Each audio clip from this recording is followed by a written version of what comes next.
late today. And I'll share with you why in just a minute, but glad to see you here on this Monday. I took yesterday completely off and all the things. Good morning, Sue. How are you? Good morning, folks. Good morning, Rocky Dean. How are you? You doing all right? What's up, MG Brock? What's up, David? How are you, Terry? What's up, Gaza? Thanks, Rocky. Appreciate that. What's up, Win Dixie, Shawnee, Catsmandu? Hello.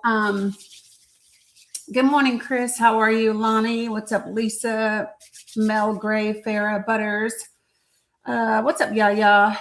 How y'all doing? It went really fast just now. Brandy, Christine, I see you. Good morning, everybody.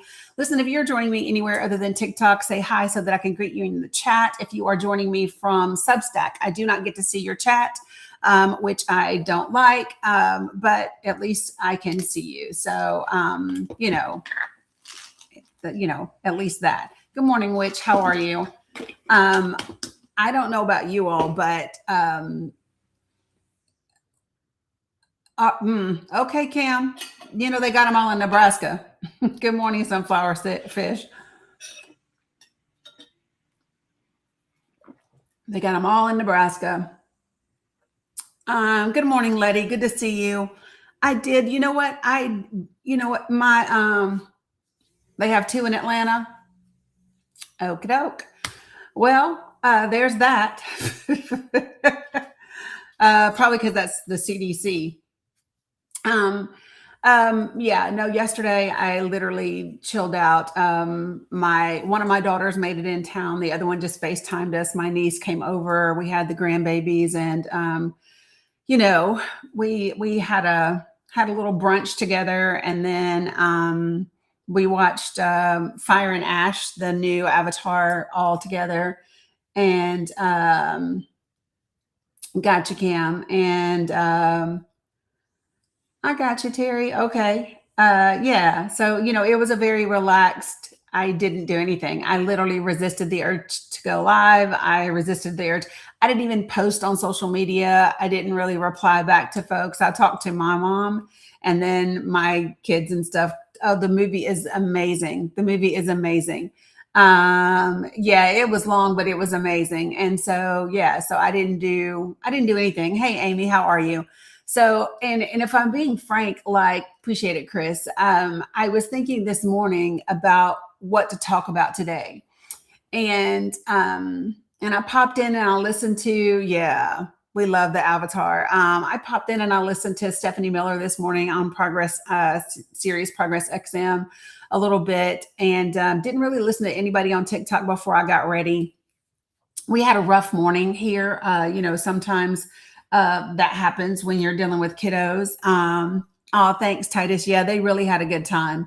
So we did that, and then we repotted a couple of my old plants, and then we had a couple, 2 new plants that we potted as well. So that was pretty cool for us to do on Saturday. Okay, Carla, will do, Carla. I do. I don't know that haircuts have gender. Do haircuts have gender? I don't think so. I think maybe that's a Western thing. I think that's a Western thing. Good morning, Blue Honey Pot. I think that's it's not a thing. But, it tickles me the way that, right, Cam, you gotta specify. What's up, Slacky? Good morning. So this morning I was really kind of in between what I wanted to talk about today, right? Because so much is still happening. But to be quite frank, the stuff that is still happening is the stuff that's happening every day. You know what I mean? Every day you've got to be talking. It's every day. It's what has the president said or done. Every day it's did Benjamin Netanyahu tell us when we could stop the war in Iran, which apparently isn't anytime soon because he was on 60 Minutes last night. Every day it's what new fuckery is happening with Congress. What's up, Jay Owen? Good to see you. But there's just a lot of that, you know what I mean? But it's the same stuff.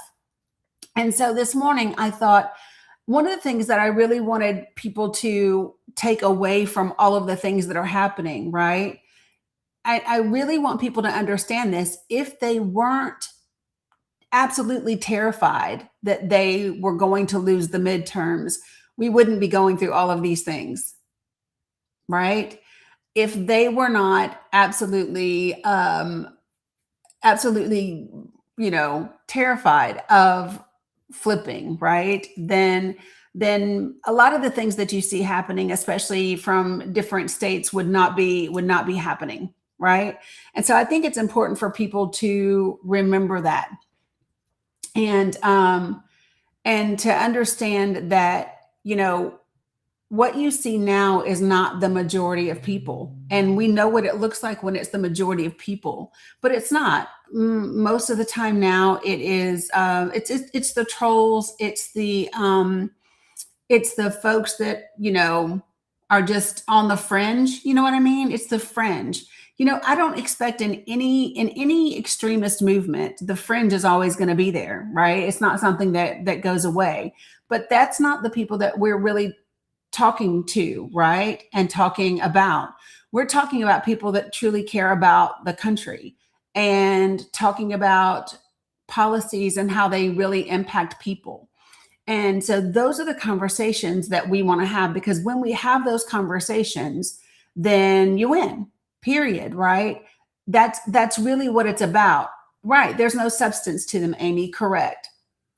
And so that was something that I really want to spend a little bit of time talking about this morning, because this is the time for folks to get.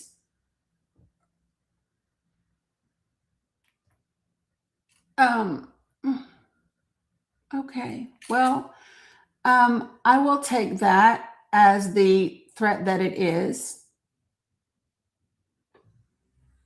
Give me 1 second, folks.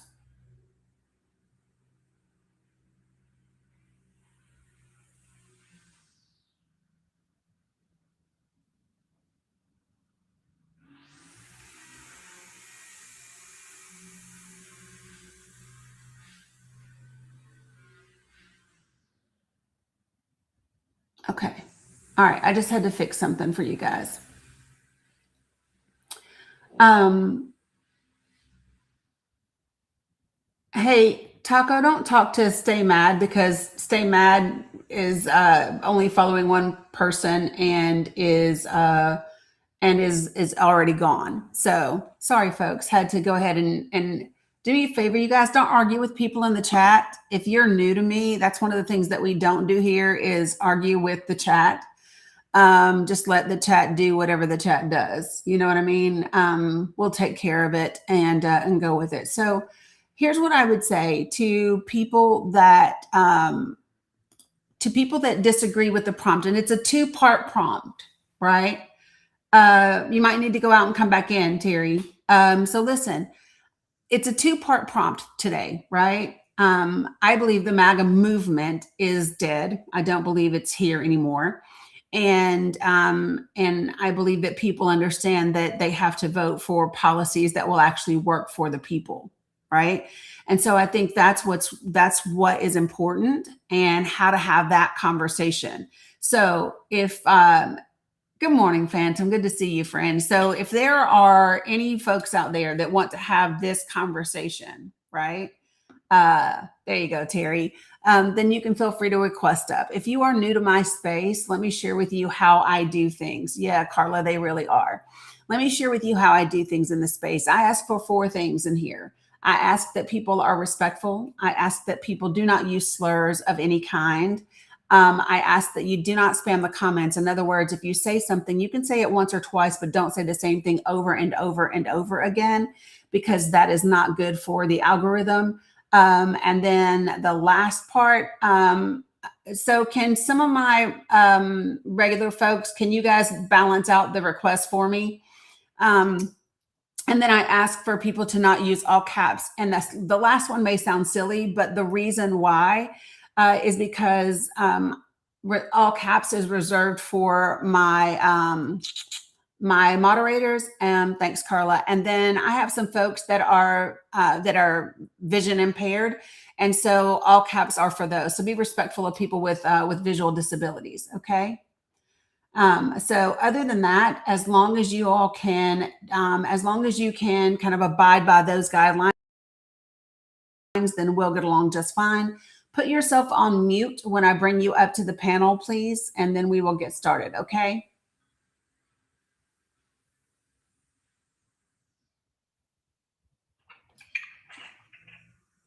Let's see. Who else do I have? Hi, good morning. Give me 1 second. If you can put yourself on mute until I bring you up, that'd be great. Until I get to you. Thanks.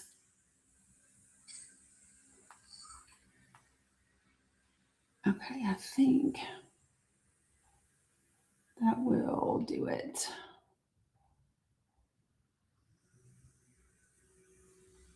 Okay. All right. Good morning, Gray. How are you? I'm doing all right. How are you? I'm fantastic. So what would you like to say? I believe the MAGA movement is dead. And the second part, I just don't believe in voting, especially that we got special interest funding a lot of these politicians. So it's kind of just a need for no government, honestly, in my opinion. I see how the Chinese government treats its people, the Russian government treats its people. Governments around the world are just a natural evil thing. Honestly, it's just men with agendas. That's just my opinion. Yeah. Well, I mean, I think that there are other countries that have fantastic situations. I mean, when you look at places like Norway and Sweden and Poland, their governments do just fine. Right. And so I think it's not the government itself that is the issue. It is the people within the government. And so part of the issue that we have is, so I'm not sure how old you are, right? But are you familiar with Citizens United? A little bit. I'm 32. Okay. Yeah. So Citizens United is really what kind of opened the floodgates to a lot of the dark money and the super PACs, right? So we've always had political action committees, but they're regulated, and so the super PACs has been something that's been different. And so one of the things that I'm excited to see, and one of the reasons why I think that having government and having legislation is necessary, is when you see Hawaii. Hawaii is one step away from passing and having their governor sign legislation that will eliminate those political PACs, those monies in their state elections, which will take a lot of that, the dark money and the special interest groups out of the mix. So, I think that that's what we need to do is we need to. So what I think is that a lot of time, we have simply let the government go and be what it is. We just believed that the people that were going to be in office were going to do the right thing, and oftentimes they do not. And so lack of participation has caught up with us. So we have to get back on track. We have to get it on track, period. That's my thought. That's good. I mean, it's good to believe in something, but honestly, the way the state of the world the state that the world is in, I just don't think that's a good idea. I feel like it's a little too saturated in people wanting to do the wrong thing. And you're right, there are a lot, and some people who want to use our laws to make the society better, along with different countries. But the ratio in the countries that are actually being good governance and taking care of their citizens is just not equaling off to the ratio of the rest of the world. So and that's why I felt. Yeah, but so my point is, so what's your solution? Honestly, right now, the clean house. That's the first thing. Like, that's in what way? Get rid of government. And how do you suppose you do that? Just our government. Just don't go to work. Let the society collapse. It needs to fall. We're about to basically cause the world to end. Honestly, it just needs to stop. Well, you don't not participate, not pay taxes, and just let it crumble. Well, here's the thing. So what do you think would happen? What do you think that looks like in real life? Honestly, it would be chaos, but people would start to think for themselves. We need that right now more than ever. No, people would die. Yes. Yeah. That's natural. Period. And then we would no longer be a country. We would be invaded and taken over by somebody else. Nah, I don't think so. Yeah, it would absolutely happen. How would a different country take over and we're the most armed country on the planet? Because we have no government. Without no government, we have no military. Right. I don't think they would come over here and try to take over something that's not worth taking over, honestly. Well, no, but they certainly would. Why? What would they get out of it? The world doesn't like us. They would, right, exactly. So, but they would love our land. They would love our resources. They would love to be able to run our people. Absolutely. I don't think so. I don't feel like a lot of people don't even have enough, especially with the oil that's going on, to try to take over. Now, I wouldn't have it for what, a couple months, just in a way that things are going right now, with things being overpriced. Wait, say that last part again.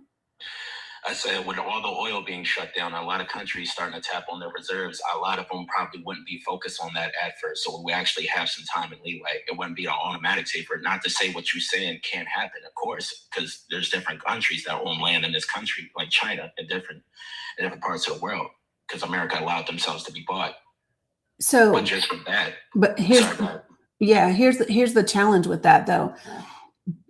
Do you know how long it would take for the government to collapse? And do you think that, because it's so funny when you say stop working, stop paying taxes, stop whatever, I'm not sure who you think that's going to impact, because no, not everybody, it won't.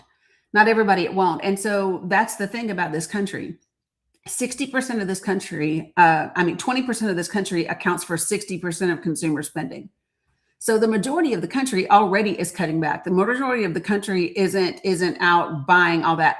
The millionaires, the multimillionaires, the centimillionaires that we have, they would be just fine. And I don't think that there are other things that you're thinking about. Okay, so for example, versus everybody else actually run the countries.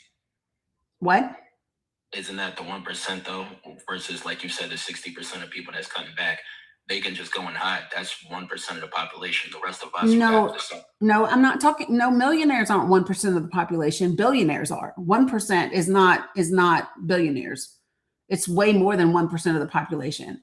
And so the reality is that there's no way that the people that are in power would allow the government to collapse. It just wouldn't happen. And I think that's the part that I don't think that you are taking into consideration, right? They could very easily use our military to force people to work. Before the government were to collapse, that's exactly what they would do. It would be forced labor. It would be a whole bunch of different things, but they wouldn't allow that to happen. Slavery, right? What? So it would be slavery. The military can make millions of people work. That's what you're telling me. Yeah. How would they do that? Like you just said, we're the best armed military in the world. I know, but how would you force? You could just. Before get shot. Huh? People would say no. People would choose death sometimes. Would rather be shot. Well, but I promise you, it won't be a large majority of people. And how do we know that to be true? Because statistically, when we look back at throughout history, when people have had a choice to be enslaved or to choose death, the majority choose to be enslaved, and that's what history tells us all around the world. We have technology, so we know who's controlling it. We know what happens if we comply. They already have rules. It doesn't matter. They knew what happened if you complied then. Then and now, two different places. But in what way? What's different? Well, you have information of what would happen versus being lied to and having them use. So what do you think would happen? And religion. But so what do you think would happen? That's my point. When you say we would have access to information that would tell us what would happen. But having access to the information to tell you what would happen isn't like how, in what way? What would happen? Honestly, you're gonna force people to work, and they're gonna fight back. No, they're not. You can't force. Not when it comes time to. Not when it comes because history has taught us such already. History has taught us such. There has been wars where people have risen up and killed people in the government and taken over. Governments have collapsed and came and went. Okay, so share with me. Well, you just said governments have collapsed. Can you tell me what has happened in countries where the government itself in totality collapsed rather than it had a regime change? So, and then I want you to tell me how well that country is functioning. Well, let's see. There's a couple countries. And honestly, the same thing has happened. Another person just took over. There was a dictator using the military, and it was probably war for years. What are you talking about? You said like when you said where the people have risen up. Let's take No, like but here's what I'm asking you. I am asking you, right? I want you to name a country for me that has where the government has entirely collapsed. Not a regime change where somebody else is running the government, right? But where there is no government. Name for me that, and then tell me, and then share with me how that country is doing. How are the people doing in that situation? Nepal is doing pretty well. They ousted out the guy who was doing a lot of Who's doing pretty well? Who? Nepal. Nepal is a southeastern country. They had Does- a revolution about a couple months ago where they took over the government and they got rid of everybody. Okay, but follow me. You said took over the government. Yes. Right. Collapsed. So nope, the government did not collapse. That's not true. Nope. What you're talking about is regime change. That's not regime change. You could look that up. Nepal was not regime change. That country collapsed. It was happening for months. You just didn't hear about it on the news. Since I implore you, you can go look it up and prove me wrong. I'll just be silent. Look it up. So here's the question. You just said they took over the government. Did you or did you not?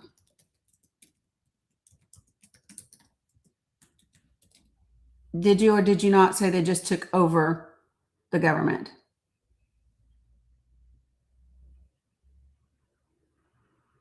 Yeah. So the government still exists. There was a youth-led protest in September 2025 against corruption and economic stagnation. They had a political shift earlier this year, and now a 35-year-old is sworn in as their prime minister. Right. He's the prime minister, which means there's a government. Yeah. It's just so, folks, let me just tell you something. You can do this whole like, oh, we just need to let it all burn down. When people say that, it just tells me that you're not dealing in reality. You're not in reality. People that have families, people that have caregivers, people that are the caregivers, it's just completely different, right? No plan at all, right? Oh, we just need to let the government collapse. Do you know what that even would look like, right? And while he said we just need to quit working, okay, so then what? So everybody just stop working, everybody quit paying something, and then what? I would like for you to share with me what that is exactly. Right? And he doesn't vote. Right? It's like the wildest thing ever when people say things like that. And so here's my thing. I wonder if someone like that really truly believes that, right? Or are they just on the internet saying dumb shit to say dumb shit? You know what I mean? Like, I don't think people understand that it's not the way that it works anymore. What do you do when you don't have electricity, when you don't have running water, when you don't have whatever? You know what I mean? Like, what do you do? What do you do when banking systems collapse and you don't have running water and you don't have whatever and you know what I mean? And my thing is simply this. I don't have time for dumb shit.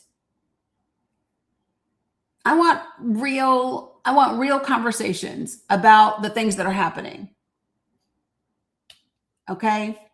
Good morning, Warrior Squirrel. How are you? Good morning. I'm doing well. How about yourself? Oh, just fantastic.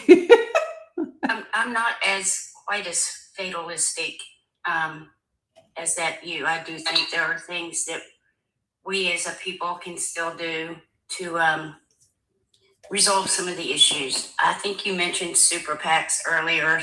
To me, that's one of the major things that have caused us to be so influenced by corporations and big business and money. Mm-hmm. Take away super PACs and it kind of levels the playing ground a little. Additionally, as somebody who's 60 and has less than a year and a half before I could retire at 62 if I decided to do so, I'm very concerned. I have worked since I was 18 years old and paid into the system since I was 18.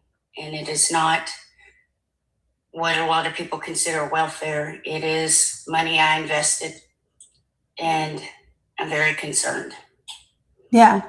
And it's a legitimate concern to have, right? Yeah. And I think that people need to understand this. So, Jonathan, let me just say this. I'm not in favor of more community outreach programs. I'm not. There are tons of community. By the way, I'm a social worker. Sorry. Didn't mean to interrupt you, Dani. That's okay. Yeah. So here's my thing. I am tired of more responsibility being put on the lower income to help take care of the lower income instead of us simply doing the right thing, which is tax the fucking ridiculously rich. Period. Right? So this is the point that I'm making. I am so tired of the people that I see being the people trying to take care of everybody are the people that don't have a lot anyway. No, absolutely not. And so I don't want to hear anything else about asking more from people that barely have enough themselves. I'm not. And so this is why I'm saying we have to get very, very serious and very intentional about what we do in the next 6 months. If you don't believe that they are scared in November, you are completely missing it. This screaming, this talking about ICE at elections, and this screaming about like redistricting, and this push to make this happen, and this push to make that happen, and trying to pass the SAVE Act. If you all don't understand that every single bit of that is because they know, Republicans know they're going to lose. And let me just share something with you all, okay? Viktor Orban redistricted. Viktor Orban was a dictator, right? All of those things, they made it more difficult to vote. They did every bit of that. And because so much of the country turned out to vote, they still sent his ass packing. So I really want you all to understand something, that this isn't about all of them, right? It's not about what they do. The bottom line is, if everybody gets out and does their job and you vote for people that are actually going to use policies to do good things for people, you still send that group packing no matter what. Right? That's the thing. And hopefully it doesn't have to take you as long as it took Hungary to make it happen.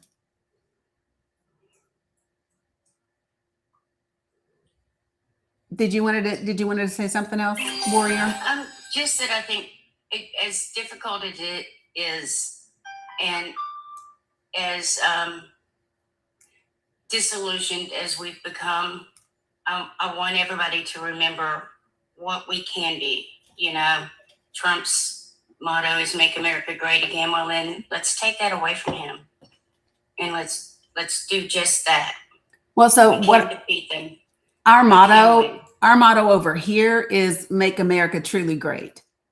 Yes. Right? And yeah. And so I'm not sure how familiar those of you all that are in here are, but we actually do things in this space. So for example, we have people in 48 states across the country right now that are working together. We meet every other week, Thursday at 8 p.m.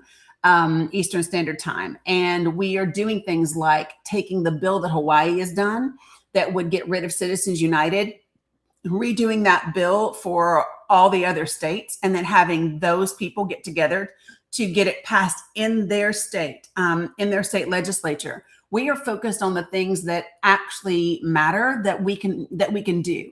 Right? I told you all I'm tired of hearing people talk about Donald Trump. I don't care about Donald Trump. What I care about, and the people that I blame more than Donald Trump right now, is Congress. Congress has the power to rein things in and to use our checks and balances. And so what is happening right now is it lays at the feet of Congress. The fact that you are paying 60% more for your gas right now lays at the feet of Congress, right? The fact that we are going to have issues when it comes to fertilizer and the cost of food and all of those things, which is going to happen even 3 to 6 to 9 months from now, lays at the feet of Congress. And so it's Congress that needs to be held accountable for the things that they aren't doing, right? Because they have the power to do it. It's their fucking job. So. And it is important to vote. Yeah. Even if it's the lesser of two evils. I'm part of your Project for the People, by the way. I'm one of your West Virginia folks. Oh, yay, West Virginia, we love it. Yeah. Yes. So this is, but it's scary for older Gen X, and it's scary. I mean, I have worked my whole life. I've not sat on my tail, and yeah. I'm actually working from home now. Yep, 100%. So yeah. And here's my thing, folks. I want to be clear about something, folks. It's not about how hard you work or how much you've paid in taxes. You're a human being and you deserve to eat and you deserve to have a roof 100%. Over your head. And so I just really want people to understand that. We use verbiage a lot in this country that attaches the value of a human being to the amount of work they do or the amount of money they make or the amount that they pay in taxes. But the reality is that's not so. You are valuable just in your existence. And as a society, we are responsible for each other, period. So, but I appreciate you, Warrior Squirrel. Thank you very much. Yeah, sure. Bye. So folks, good morning over here on this side of the world. And I appreciate everybody for joining. We're having a discussion today about the things that are happening and understanding why they are happening. So why am I freezing up so much over here? I'm gonna risk it all and close out some things because I think that that's part of the problem. And I have a bajillion things open, but hopefully I'll be able to get them all back. Okay, so yeah, and Judy, you're always here, but you don't ever say anything valuable. And you damn sure don't ever come to this panel. Well, you can't keep, now listen, I know you can read because you can type. So you see this no comment spamming, don't say the same thing. That's now the 4th time that I've seen you say the same thing. So I need you to switch it up, okay? Because spamming the comments is not good for the algorithm. And if you would like to discuss what policies actually do work, leftist policies, then feel free to join this panel and I will have that conversation with you. No, it's not hard to refute. Join the panel and we can discuss it. Oh, you're welcome, 1949. Good morning, the Neo Rebel. How are you? I'm doing just fine. How are you? I am fantastic. What you got for us this morning? Well, I mean, your prompt is about MAGA, which I don't believe is dead at all.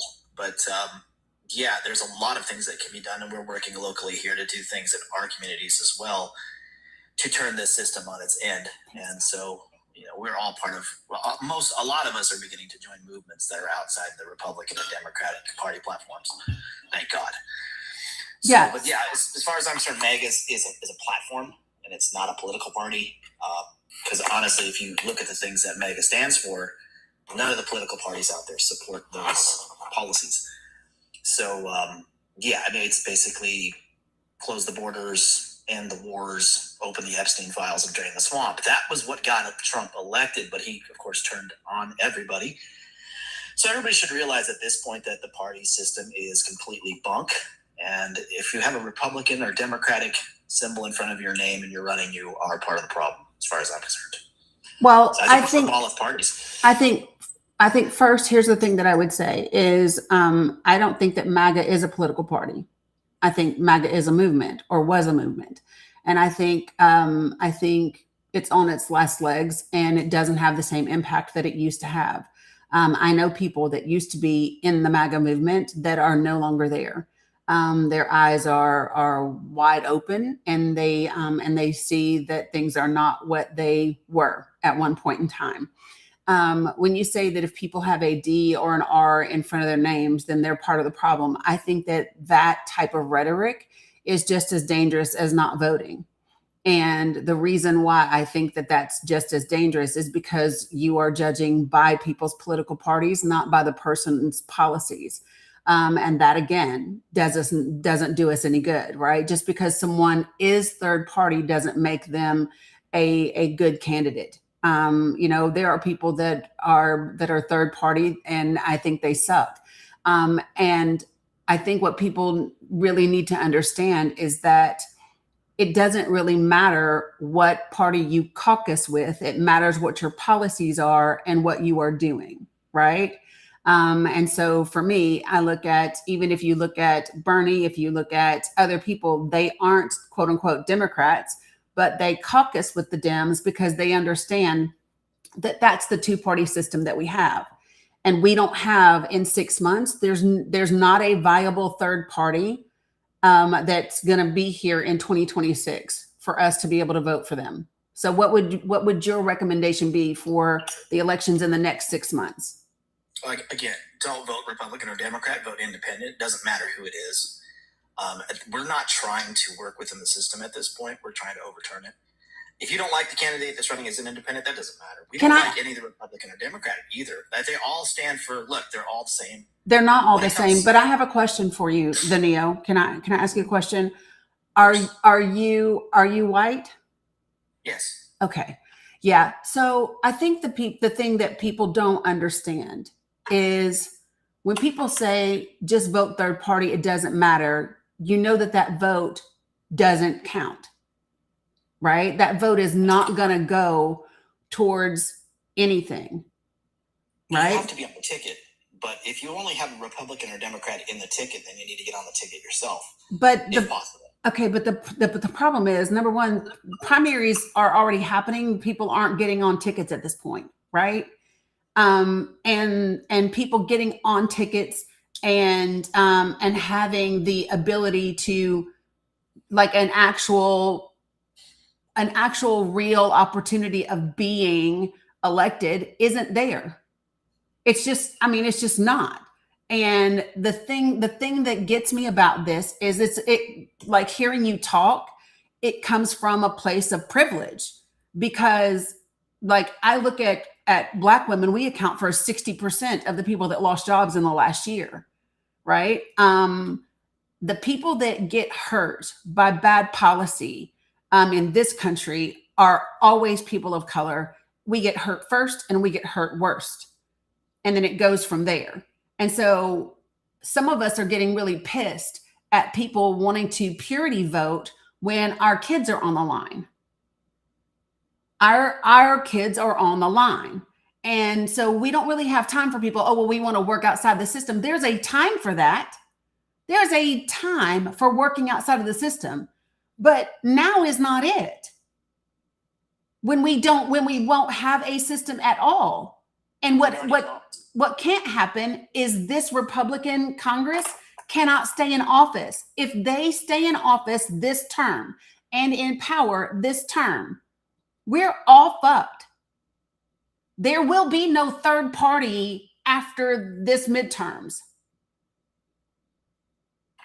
We don't have any representation already. I think if you got a couple people elected under the ticket, any ticket you want to pick, they're not going to be able to overturn the system, which is corrupt from the top down.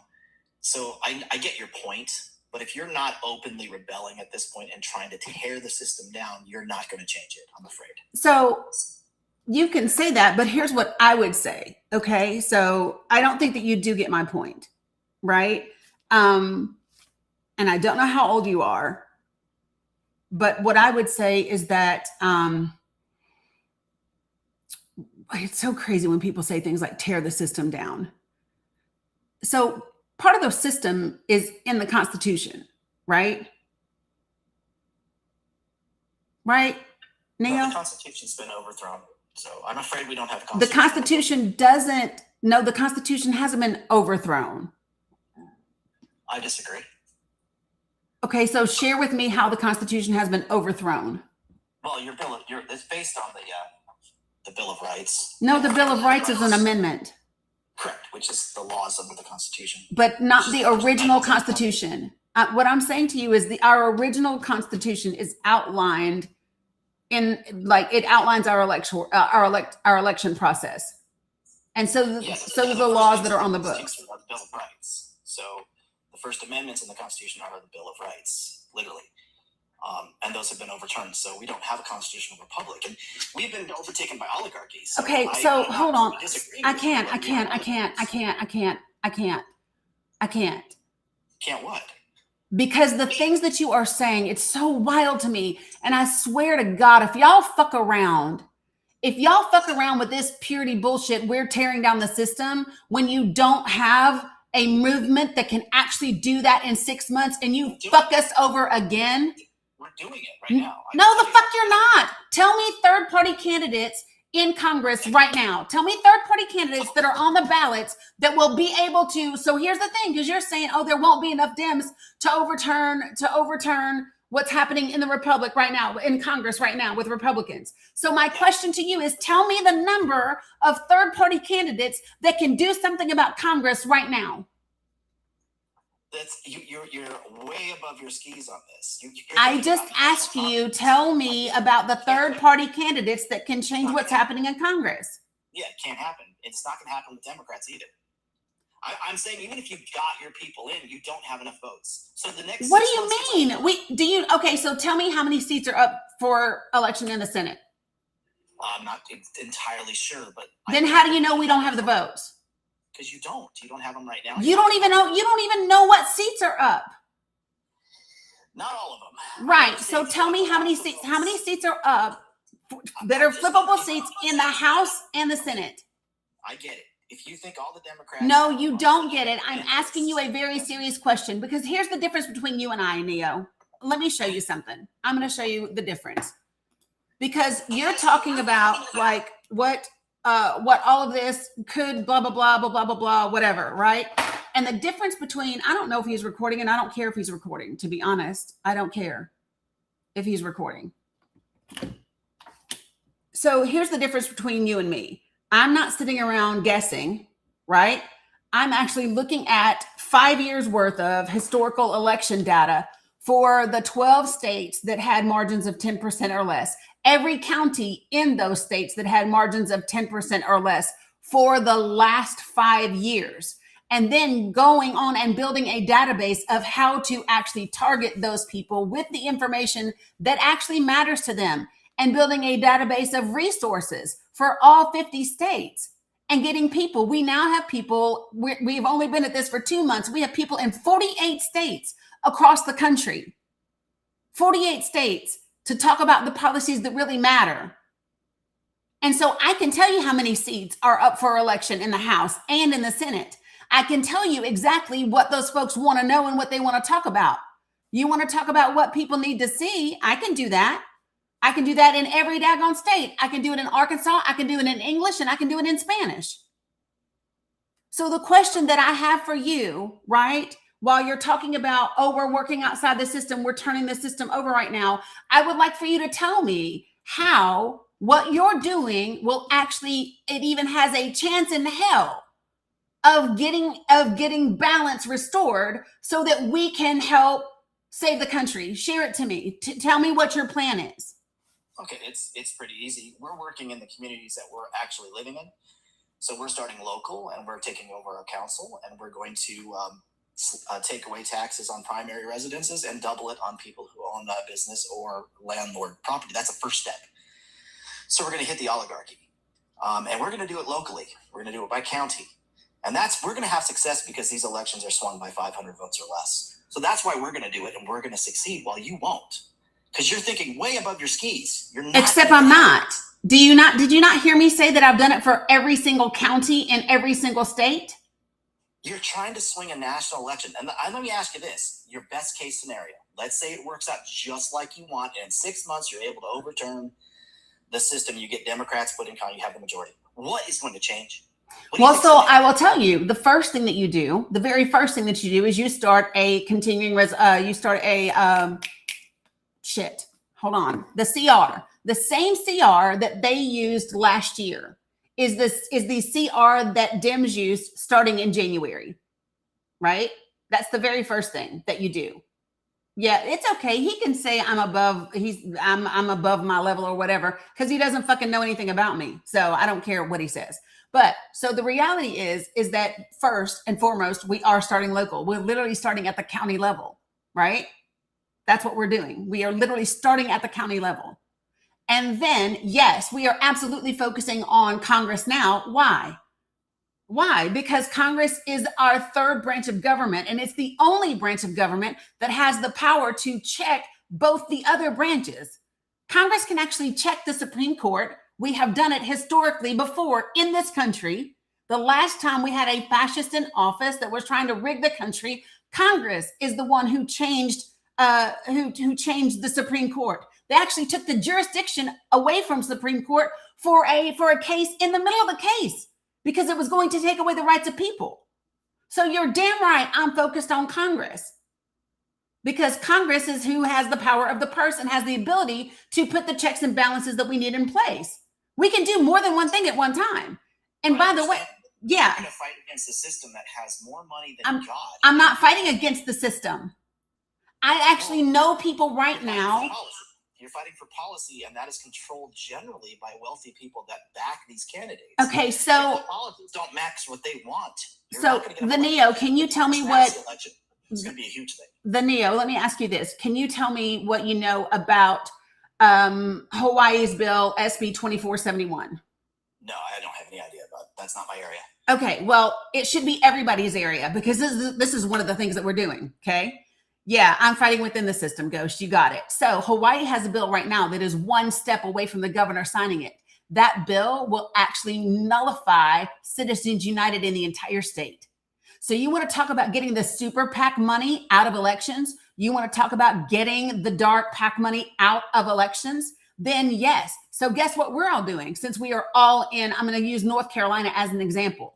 Since we're in 48 states, literally what we're doing is the 24 counties that we have people in North Carolina. North Carolina has 100 counties. We have 24 of those counties represented in our group of individuals. So we take SB 2471, we duplicate it, we change anything that is specific to Hawaii out. We put in whatever is that is relevant in North Carolina. Then everybody is going into their local communities in their local county, getting 100 signatures in support of that bill passing. Next thing you know, we all send it to the legislature. You now have 2,400 signatures minimum saying you want this bill passed. And this bill actually strips away the power of Citizens United and gets the dark money out of politics. And it does it on a statewide level, having started on a local level. I mean, I like what you're saying. I can't find much information on your group though. I'm getting a page that just says about prisoners' rights, but not any of this. What are you talking? What? I don't know what you're talking about. I'm looking for your organization so I can perhaps help or join. Okay, so first, we're not an organization. We are literally people in the community, right? So our Project for the People, this right here, you join by going into my link tree. Okay, yeah, because it's not showing up on any of the links there. Right, and I just told you. Yeah, no, it is literally a grassroots. And in 8 weeks, it has people in 48 states in 8 weeks. I've got a question for you, though. I know you're right now, the first bill that you're looking at, what we mentioned was Citizens United. Can you tell me something? I don't understand Citizens United. I don't know what it is. I don't know why you would oppose it. Can you clarify why you're against Citizens United? Yes, because Citizens United is the 2010 Supreme Court case that said that corporations have the same rights as people, and that corporations spending money in elections is the same thing as your free speech, your First Amendment right. And so that is why you can take someone like Elon Musk. And in 2024, here's what he did. He took $20 million. And here's what happens. In the last quarter of an election, you do not have to report whoever's donating to you until the end of that quarter. So what they did was they made a fake PAC called RBG PAC to make it sound like it was liberal, right? Because RBG, Ruth Bader Ginsburg, right? They took money from $20 million from Elon Musk's trust, gave it to this PAC. This PAC ran ads targeting liberal white women, right? And they played a clip of Donald Trump saying, "Oh, he's not for federal AB bans. He's not going to do that. It's okay to vote conservative. It's okay to da da da da da da da." And then guess what they did? After the election was over, they dismantled that PAC. Then they reported who the money was, and then it's gone. Literally, the LLC, the PAC, and everything gone. So this is why corporations like fucking DoorDash in Mamdani in New York. DoorDash spent over $1 million in ads against Mamdani. And corporations can do that because of Citizens United. This is literally how the billionaires get into our government. And not just the billionaires here, but foreign money. And in 2010, when this thing came, yes, when this thing happened in 2010, the president of the United States at that time, Barack Obama, said, this is going to open the floodgates for foreign interference in our election. This is going to open the floodgates for corporate money in our elections. This is how super PACs and dark money got started. So nullifying Citizens United is fucking huge, even if you have to do it state by state by state by state. And so for me, here's what I'm looking at. I'm looking at organizing on a local level, changing laws on a state level, which will, no matter what happens, it has no choice but to impact the elections that are happening in Congress. And you do it by talking to people about real things like Medicaid, like SNAP, like all of those different things that are going to be impacted, which is why I've literally built all of these graphics for everyone. I didn't even open them, right? But here's what we do, because I want people to have resources that they know how to use themselves. So we have days of action and weekends of action, and it's by congressional district. So I can go into my neighborhood and I can say, hey, did you know that 37,000 children and adults in our district are projected to lose our Medicaid because of the bill that was passed last year? This is because of a reduction in federal funding. Did you know that 19,000 are going to lose their SNAP benefits? By the way, did you know those remember those ACA tax subsidies, those premiums that the Republicans refused to extend, and they let them expire? Because of those, an additional 40,000 people are going to become uninsured. Imagine that. And then being able to say to them, and by the way, for the whole state, this idea that somehow people are sitting on their ass and they're getting Medicaid for free. Did you know that in Arkansas, 64% of the adults on Medicaid actually work, and Medicaid covers 46% of the adults with disabilities in our state? And I have all of this for every single state in the country and more graphics on the way. You got me. I'm in. I'm going to be joining your group. I really appreciate the education, and you're a very clear thinker and you're a clear organizer. So much appreciation for your time. You're welcome. Thanks.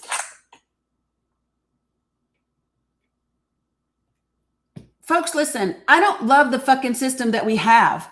I don't love the fucking system that we have, but here's what I know. We don't have time to create a new system in the next 6 months. And I have got 3 grandbabies that I refuse to leave this shit for. I am not leaving this shit. I'm not. I can't. So if this is the system that I got, then I'm going to work that motherfucker to my advantage. And we will win because we will out-organize them. We will out-share, we will out-talk, we will out-motivate, we will out-build, we will outdo every single one of them. I'm all for creating a new system, but damn it, that's not the one we got right now. So we might want to use the one that we have and use it in a way they've never seen.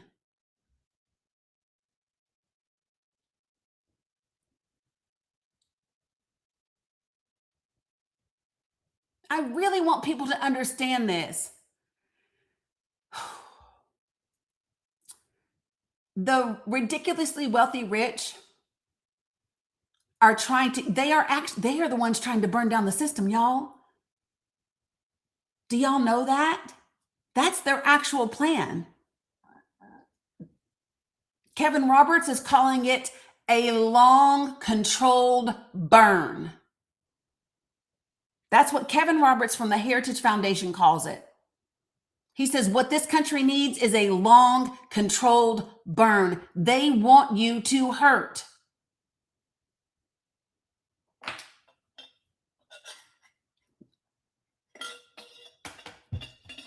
And they don't get to do that. Nope, they don't get to do that. And the more they try, the more it won't work for them. Good morning, Thomas. Everybody needs to really understand what's at stake. This is not oh, we've got time, because we don't.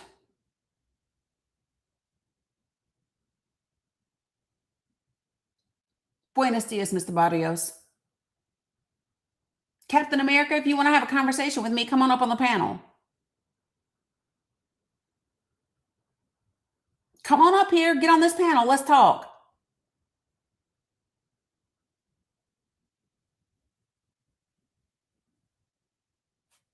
Right. That's what I thought. Y'all got a lot to say from them damn comments, but you don't get up here and want to have a conversation.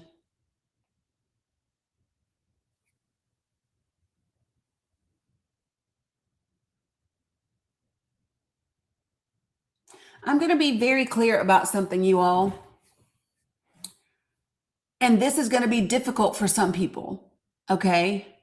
Because for some of you, you haven't experienced it yet. Some of you all have grown up in just middle class, regular households, and you've not, even if you've had a little bit of a struggle, you don't know what that's like, right? The thing that you, and how much money are they paying you? Who is they, Vicky? Vicky, come join the panel. I sent you an invitation. Join the panel, Vicky, and we can talk about how much money somebody's paying me. Vicky, here's your opportunity.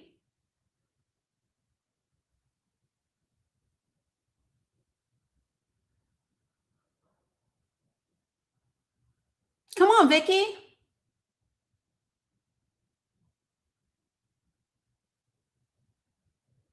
You know what's wild about that? Number one, nobody's paying me.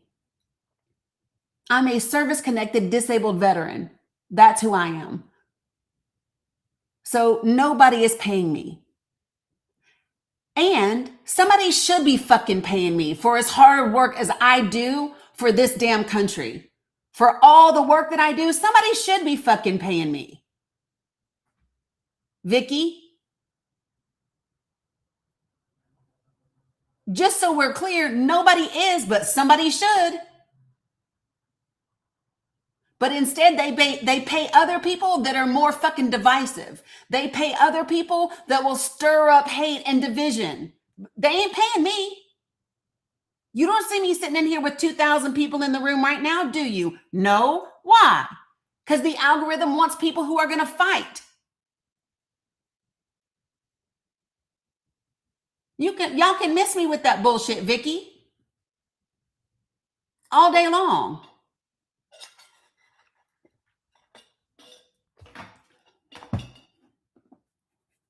You crack me up. Y'all crack me up with that shit. Well, who's paying you? You know what? Do you know what I know about people who ask that question? Here's what I know about people who ask that question. People who are like, well, who's paying you to do this? Do you know why you're asking me that? You're asking me that because you can't imagine doing as much work as I do because you give a fuck. You can't imagine just being someone that would do all of this without being paid. You think I'm you. You think I'm you, Vicky. That's the problem. You're like, damn, I couldn't imagine doing all that shit. Somebody's got to be paying her. That's the problem. You think I'm you, and I'm not.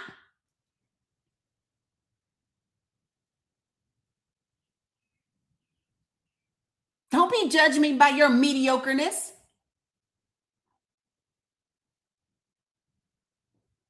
The fuck out of here. It's just wild to me.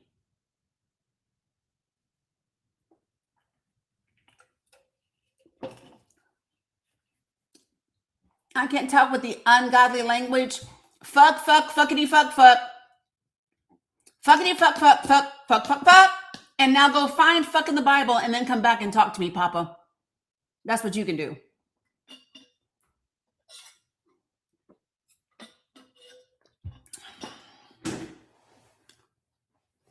Yeah. Y'all tickle me with that shit. You got a president that said he would grab you by the vajayjay and you want to worry about fuck. Get out of my face. Get out of my fucking face.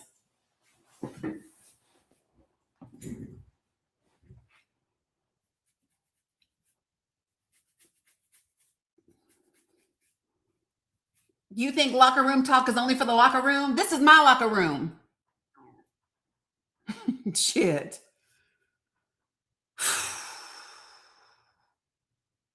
Okay, I got you, Blue Honey Pot. You had a question?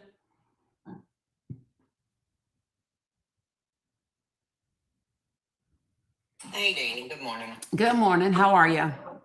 Good. How are you? I'm great. Okay. So, all the talk with the maps, even though we may not get the candidate that we want, Mhm. we can elect Democrats. Yeah. Right? Yeah. Okay. We can still win in November. I feel like the way it's being played out is people are going to feel like we have no chance of winning now. No, but we do. Okay. I just wanted to make sure. I thought that, but I wanted to double check that with you.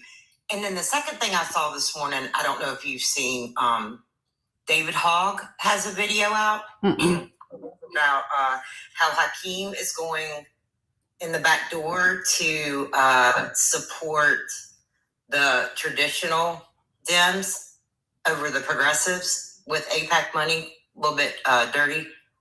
But we all know that when he joined the DNC, that was his plan. Let's primary everybody, get progressives on the ticket, and they said, no, you're crazy. Get out of here. Yeah. And I have not seen him a lot on TikTok, and I found this one, and so I'll tag you in it. Go back and find it. But we really got to pay attention because I feel like Hakeem is going to get wrapped up in a symbolic thing, and they're going to elect him speaker. Yeah, I don't think so. I will tell you this. I know that he met with Virginia Democrats over the weekend. I don't know if you heard that or not. But they did, and they are talking about kind of like what are the different options in Virginia if the Supreme Court chooses not to hear their case, and blah blah blah blah blah, whatever. I don't know. This is my this is my thought process, period. Those maps being redistricted is in a circle 3. It's a circle 3. I can't do, thanks Carla. I can't change what they're going to do with those maps, right? That's going to be in the court systems. The only thing that I can do is what we've been planning to do all along, right? Which is work with people so that they vote for policies regardless who's on the ticket. Right. And so that's what we have to continue to do, is focus on those things. And so that's my focus. They can try to do whatever they want to do. But the reality is as long as we continue to talk, and as long as we continue to have conversation, as long as we continue to have, to share information and bring people along, it doesn't matter. That's the way I felt too, but I just wanted to hear somebody else that knew what was going on say it too. Yep. Green Plattner came out and said Virginia should just do what Ohio did a couple years ago. And just use it anyway. I don't know if we're brave enough to do that, but I support it. Yeah. He's not the only one that I've heard say that. Several people have said that a couple years ago, they told Ohio they couldn't use maps that were unconstitutional, and Ohio's been doing it. And so they were like, fuck, Virginia, just do what Ohio did and say, never mind. We're going to play the game. I'm proud of Democrats are stepping up more and more, but we got to get in the mud. Yeah. I don't want to get dirty. I'm with you. I'm going to go out. I love Project for the People. I believe in it. I'm going to educate. I'm going to keep talking to my neighbors, but I want to be in the fight. I don't want to be in the sidelines. I want us. Yep. It's why, and this is my thing, folks. This is why we have to be about that business all the time. And yes, and I said it. So it's been a while since I've done this. And so let me ask you this. How many of you all in this room have never heard me read the introductory letter to Project for the People? If you've never heard it, please put a 1 in the chat. If you've never heard it, put a 1 in the chat for me. I have taken your video explaining it. Okay. And it to friends. So any of you guys have that video and have followers that have a lot of people, let's share that one. It's a short synopsis, great educational video. But just to get people to understand what we want and what we come up with. Okay, so I'm going to share it with you all. And then if you didn't see the Google Drive that I just showed, I'm going to show it again. Okay. So I'm going to read the letter that is like an introduction. And then I'm going to show you the Google Drive again so that you understand exactly what we're doing and why we're doing it. Okay, folks? All right, so here it is. Project for the People. It is the Progressive Populist Promise, a strategy on how we stop the madness, get the country on track, and build a government that works for the benefit of the people. The majority of the country doesn't like the direction that we are going. The attack on our institutions, violations of civil rights, and the erosion of governmental trust have left many people wondering what they can do to, quote unquote, put things on track. The purpose of this document is to provide answers to that question. Within these pages, you will discover 3 main pathways that will lead us back to a stable, democratic, constitutional republic that works for the benefit of the people. It's a 3-step process. Number 1, elections. In order to put progressive populist voices in a position to create legislation, policy, and accountability that works for the benefit of the average person, we must get serious about winning elections. That means developing a new strategy. The foundation of our election strategy is accurate election data. Numbers don't lie, people do. It's not about what people post on their social media, say to the posters, or tell their friends. What people do during the short window they are able to cast their ballot is what matters. So we might do well to start there. The second process, for progress is communities and conversations. Disconnection and voter apathy led to over 80 million registered voters simply choosing not to participate in the 2024 presidential election. Our country won't survive another election with that level of disengagement. That's why it's absolutely essential that we begin cultivating conversations within our communities that are effective, equipping everyday people on how to have productive conversations, even on hard topics, and giving them the framework to know when, where, and with whom to have these conversations is how we move the needle consistently and permanently forward. The third process for progress is government accountability. Neutralizing the threat that exists within the current administration is imperative as we move closer to the next election. The most effective mechanism for this is the articles of impeachment. But the key will be in selecting the individuals to impeach, gathering the most compelling evidence to ensure that impeachment and the removal, and then determining the order in which they should be impeached. And I'm specifically talking about cabinet members, not the president of the United States. And the reason why I'm talking about government accountability last is because if Congress doesn't win, if progressives don't win in Congress, you'll never get government accountability. When done properly, these 3 objectives will provide an undeniably positive outcome for people with minimum risk. Now, a note about Project for the People. We need you. Project for the People is a citizen-led effort to be ready for the next midterm election scheduled to take place on November 3rd, 2026. By reading this document or listening to me read this document, you have a responsibility to do what is in the best interest of not only yourself, your family and loved ones, but also your neighbors, your community, and the population as a whole. To whom much is given, much is required. And now that you are aware of this movement, you're responsible for the action that you do or you don't take. Progressive campaigns tend to wait until the last 3 or 4 months before the election to start truly organizing and implementing strategy. That will be too late in 2026. The time is now. Unlike prominent think tanks, we don't have large financial backers or significant political connections. What we do have is 2 things: heart and hope. Those are the things that make us the most dangerous to this administration and those who would like to see us continue down this path. It is also what makes us a threat to some members of the Democratic Party as well as the GOP.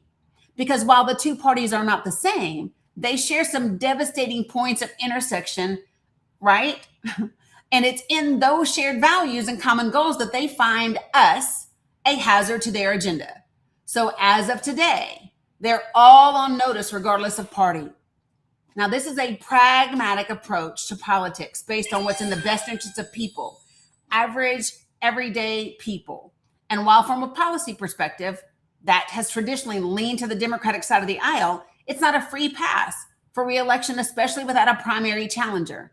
In 2026, members of the Democratic Party who are currently in office have a small window in which to determine their path forward, because after we win a Democratic majority in Congress in November, we begin the process of challenging and defeating those members who put corporate interest, a particular religion, or a foreign government before the American people. Project for the People needs people across all spectrums to come together and deconstruct the current administrative state and redesign our congressional state. There are those of you who would believe that it's not possible, that we don't have the power. They are wrong and they know it. If we, the people, didn't have the power to make it happen, they wouldn't work so hard to limit or to take it away. Why make it harder to vote? Why silence our voices? Why create media monopolies? Why engage in deliberate misinformation and disinformation campaigns? It's because they're afraid you'll realize who the real enemy is and stop fighting the people in the same boat as you. This is your invitation to support this message. Join the movement in the best way possible in your life. What does that mean? It means not everyone will be able to participate in community organizing. Not everyone can run for office. Not everyone can put together community forums, right? So you got to find where you as an individual can be most effective. But just be real about it. Don't use it as an excuse for apathy or depression or resignation. Push yourself. We know how badly the other side wants the world they desire. They wrote a 900+ page playbook on it, and they developed a coalition of over 50 conservative organizations to figure out how to make it happen. So it is time for you to ask yourself, what are you willing to do? That's the introduction. Okay? So the idea, yes, I can. And so the key is to have conversations and to share information that matters to people, right?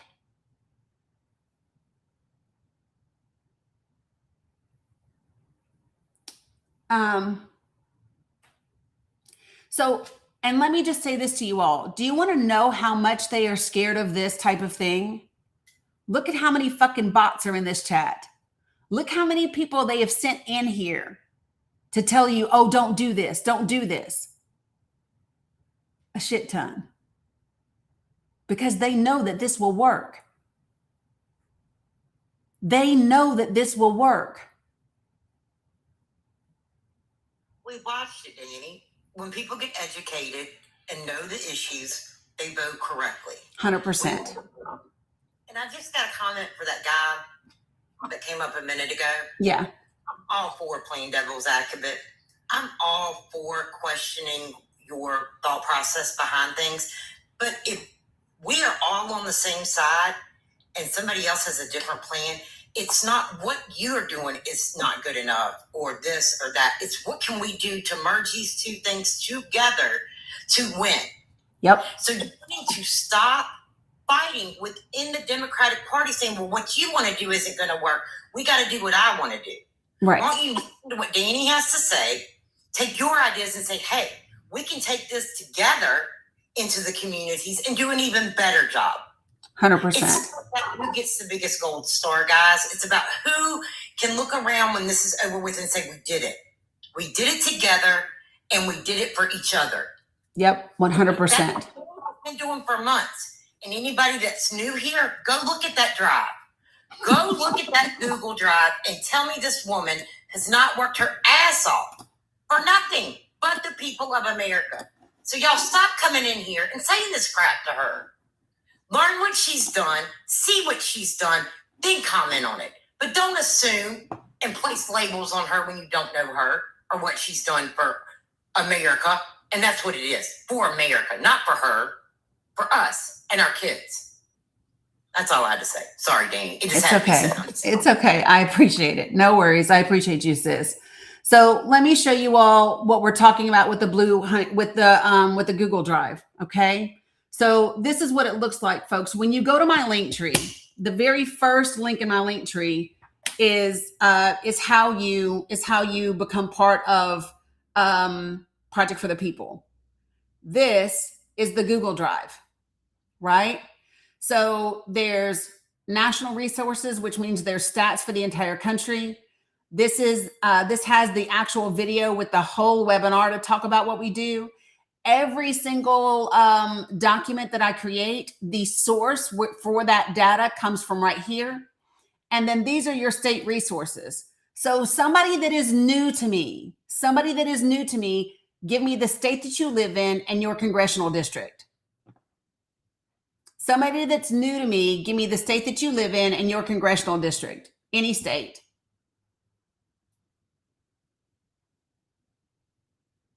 What congressional district, Teresa? I got New York 19. I got Mississippi 3. What was that? That was Maryland 8. All right, I'm going to start there. All right. So first, I'm going to go to New York 19 because that was the first one that was given to me. So when you get in here, guys, you're able to take these. You can print them off and take them out into your community. You can go out into your community. You can put it all over your social media. But we're going to go to New York 19. And here's what you'll be able to show. New York, 29,000 adults and children in District 19 are projected to lose their New York Medicaid health insurance because of the bill, right? 19,000 children and adults are predicted to lose some or all of their SNAP also because of the bill.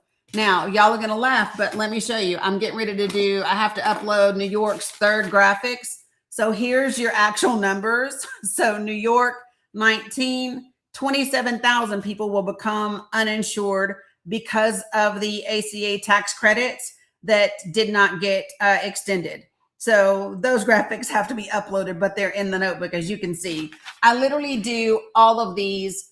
Yeah. So Neil, you have to go. What you do is you go, okay, baby, you can put in find my congressional district. I'll put it in the link tree as well. But folks, all you have to do is go to my link tree, which is in my bio. And then when you go to that link tree that's in my bio, you join in. I had a job. I served my country, Daniel. Have you? The fuck out of here. All right. So I don't know what state I was writing down. I think that's Missouri 3. I think somebody asked me for. Here's Missouri Congressional District 3. This is Medicaid. It's 19,000 children in that one. And this is 13,000 for their SNAP. Missouri 8. And this is 21,000 will become uninsured. All right. So, and the last one that I put down was Maryland Maryland 8 is what I put down. So Maryland, I'm going to go 8. And in Maryland, District 8, 17,000 are going to lose their Maryland medical assistance, which is Medicaid. And in the state of Maryland, 64% of your nursing home residents are on Medicaid. Your SNAP benefits look like this, 9,000 in this one. And then 18,000 because of the premium tax subsidies expiring, 18,000 additional people will lose their, will become uninsured. Okay. Now, the thing that people really need to understand, Daniel, you're wrong. It won't. And how about you come up here and let's talk about it? I just sent you an invitation. Join the panel. Let's talk about it. Because you said a job will help all that. Come on, let's talk about it. Because, Daniel, the reason why I'm saying that is because I love this part too. Are you ready? Teresa, you can go just just type into Google, just type in find my congressional district. You'll put your address in and it'll tell you. So watch this, Daniel. Look, I'm going to go right down here to Maryland statewide graphics. And guess what? In Maryland, 72% of the adults on Medicaid already work. So, Daniel, when you say a job will help with all that, kiss my ass, because 72% of the people on Medicaid in Maryland already work. They already work. It is not about working. It is about not being paid a livable wage and not having health insurance, and having health insurance be only if you're working or not. That's the difference. So I don't want to hear that mess about, oh, well, if you worked, you'd be just fine. People work all the way across the country. They work. The people that are on Medicaid in this country, I think it's 64 to 77% of them actually have jobs. So miss me with that bullshit, Daniel. I am tired of having people blame poor people for being poor, but you're not going to blame anybody else for anything else. I'm literally tired of it. So many people work jobs and they don't even have access to health insurance. What's up, Burke? Right? Small business owners can't afford to do health insurance. Y'all are wild right now. You think somebody should be worth $400 billion and it's Susie Joe's fault that she's not pulled herself up on her bootstraps hard enough. Get the fuck out of here, y'all. I know people that have worked their entire lives, hard work, factories, waiting tables, hospitals, right? You ever been a tech in a hospital? You ever cleaned bathrooms in a hospital? I know people that have done those jobs 10, 12, 14 hours a day, and they're still not rich. Not because they're lazy, not because they don't work, because they don't get paid a livable wage. Y'all can miss me with it. Oh, you found yours, Teresa?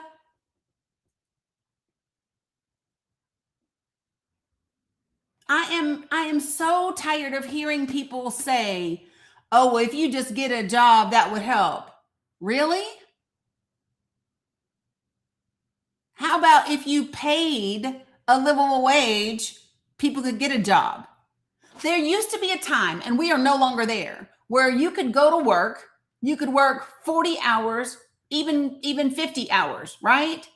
40, 50 hours a week. And you could know that you could take care of your mortgage or your rent. You could take care of your children. You could have food on the table, right? And then maybe you could take a small little vacation during the year. And because you could live a decent life, you were fine going to work in that factory or going to work in that hospital or going to work at that job, right? Right? Because you could have a regular life. And today we work harder than we worked back then and can't do those things because they don't appreciate us. And I'm here to tell you, when people say, well, corporations give millions of jobs, I don't give a damn. That was their dream, remember? If your dream is to create a large corporation but not pay your people a living wage, you're an asshole that shouldn't get tax benefits from the fucking government. How about that? Just to be clear.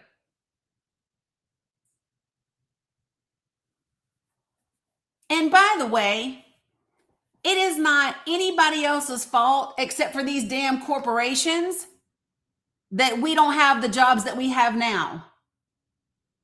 These corporations are the one that sent those jobs over to China and to India. Stop saying that, oh, well, we're at the mercy of China. We're at the mercy of China because of our fucking corporations.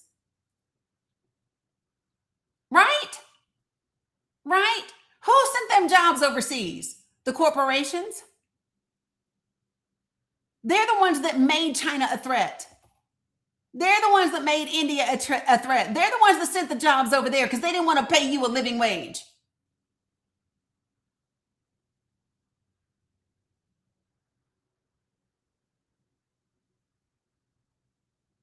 So no, don't try to make it about, oh, Clinton gave tax breaks. I don't want to hear that shit. Daniel, why? You want to know why I don't? Because the president of the United States currently, right now, just gave billionaires and centimillionaires a tax break. And he did it by taking money away from poor people who need health insurance and food. So you can miss me with all of that bullshit. Appreciate you, Bougie. I just want to be clear.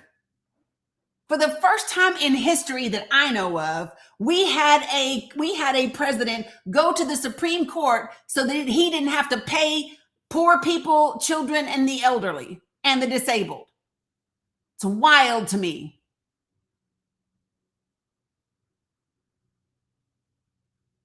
Absolutely wild. Thanks, Carla. And he hasn't brought shit back. He hasn't brought shit back. Except my stress level.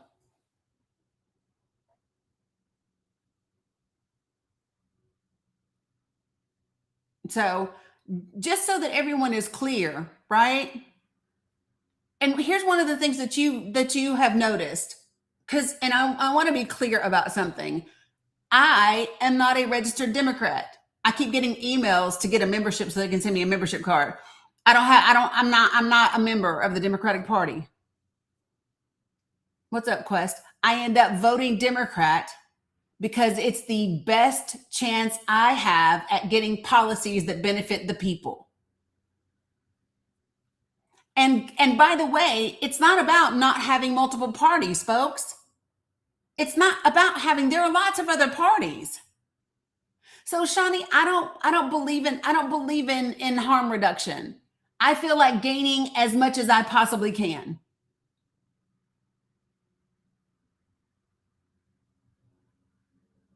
I want to share something with you all. How many of you all know? Give me 1 second, and then I'll bring some folks on the panel. I know Todd. I know you have a question, and a couple of other people. So just give me a moment, okay? I want to share something with you all, okay? How many of you all are familiar? And hopefully I didn't shut it down when I was trying to clear things out. But even if I did, it's okay. There it is. That's what I wanted. And there it is. Okay. I want to share some with you. How many of you all are familiar with the statement that Dwight D. Eisenhower gave April 30th, 1948? What's up, Dano? Appreciate Facts People for coming in here. If you are not familiar, what's up, Texby? If you're not familiar with Dwight D. Eisenhower's statement in 1958, let me know. Hey, Facts People, welcome in. Appreciate you guys for rating. You're not? Okay. I'm going to share it with you all because I believe it's so important and it's so relevant to our time right now. Okay. Hey, Paisley, thank you all for coming. Appreciate you. Tracy, I got you. All right. So here we go. Welcome, Facts People. I'm going to read this to you guys. Okay. So this was for Thursday, May 1st. You know how they call it May Day, right? And so this is Dwight D. Eisenhower. He says, May Day has by proclamation been designated, quote unquote, Law Day. The reason is to remind us all that we as Americans live every day of our lives under a rule of law. Freedom under law is like the air we breathe. I want you all to really listen to this. Hey, Facts People, thank you all for coming in. He says, freedom under law is like the air we breathe. People take it for granted and are unaware of it until they are deprived of it. What does the rule of law mean to us in everyday life? Let me quote the eloquent words of Burke. Quote, the poorest man may, in his college, bid defiance to all the forces of the crown.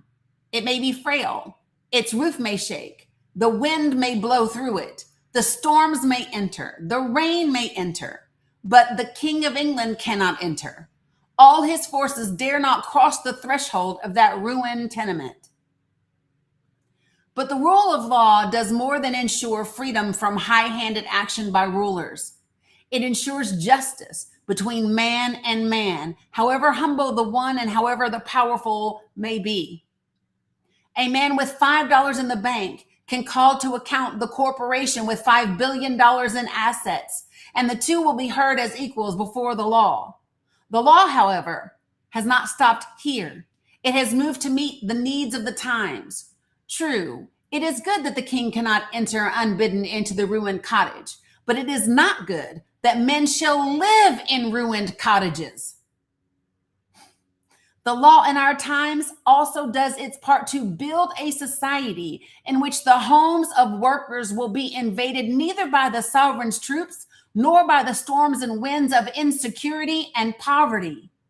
It does this not by paternalism, welfarism, and handouts, but by creating a framework of fair play within which conscientious, hardworking men and women can freely obtain a just return for their efforts. This return includes not only good wages and working conditions, but insurance as a fight against the insecurities of injury, unemployment, and old age. In the words of a great American lawyer, the law must be stable, but it must not stand still. Another direction in which the rule of law is moving is that of displacing force in relations among sovereign countries. We have an international court of justice. We have seen the exercise of an international police function, both in the United Nations in Korea and in the United Nations force assigned to the Gaza Strip. We have agreements in Article 2 of the United Nations Charter to the most fundamental concepts of international conduct. We have elaborate rules of international law, far more complete and detailed than most people realize. More than once, nations have solemnly outlawed war as an instrument of national policy. Most recently, in the Charter of the United Nations, we have, in short, at least the structure and machinery of an international rule of law which could displace the use of force.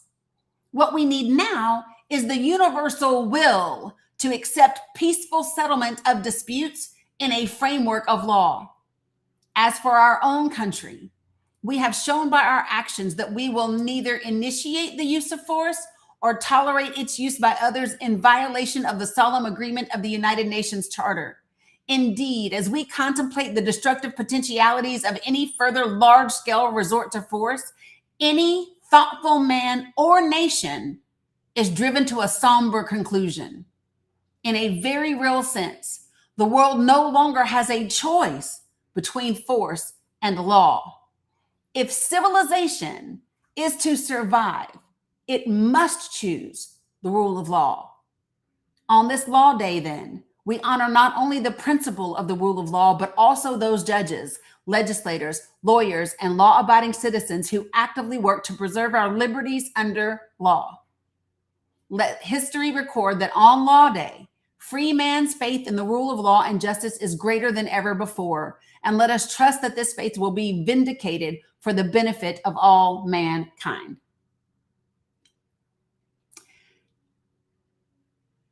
Yes, Deuces Wild, you will. Yes, you will. I was supposed to send an email out already, but I will send one out today. I took yesterday completely off. So, good morning, Pin 1010. The reason why I wanted to share that, y'all, is like, it's not just enough. He literally said, if civilization is to survive, we must choose rule of law. And currently, we are not. That one's cute, Tech Lady. Right? Y'all, my cat is up here. I think he knows I got stressed out. So here's what I'm going to do. I'm going to open the panel up, right, for folks that have a question or a comment. And I'm going to ask you to put yourself on mute until I get to you, please. Nope. I keep hitting that thing by accident and I don't know what it is. Does anybody know what this dumb playbook thing is? It keeps popping up to me because I don't know.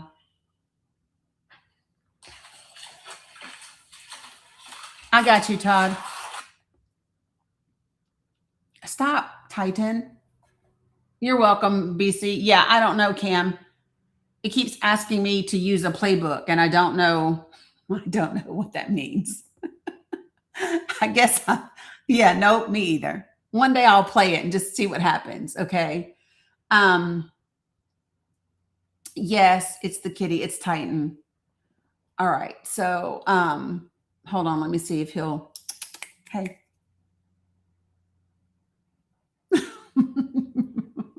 No, Heather, tomorrow. Look, turn around. Say hi. They want to see you. Say hi to the people. He knocked my pen over. Give me 1 second. Oh. All right, here we go. Get your okay, bud. He's struggling today, I guess. Okay. Hey, Todd, what you got for me? Thank you. Hey, how are you? I am great. How are you? I'm great. By the way, I think you're I think you're perfect on doing this. Thank you. I appreciate that. Okay, my question is kind of simple. I became friends with somebody at a work spot, and we got to talking about voting, and she said she's fearful of voting Mm-hmm. due to she doesn't know how, and all of the, she doesn't really know how to do it. I don't know how to help her. Okay. I don't know how to get her through it. Okay. So she doesn't know how to register to vote? Or has she registered? I don't think she's even registered. Okay. Okay. Gotcha. So that would be the first thing that I would ask her. And so I would have her go to, and you could do it with her. Actually, like if you're on your phone or on the computer, and I would just check her voter registration. Right. And then whatever your voter registration requires. So like for me, I had to show an ID and my social security card and all of that when I registered to vote.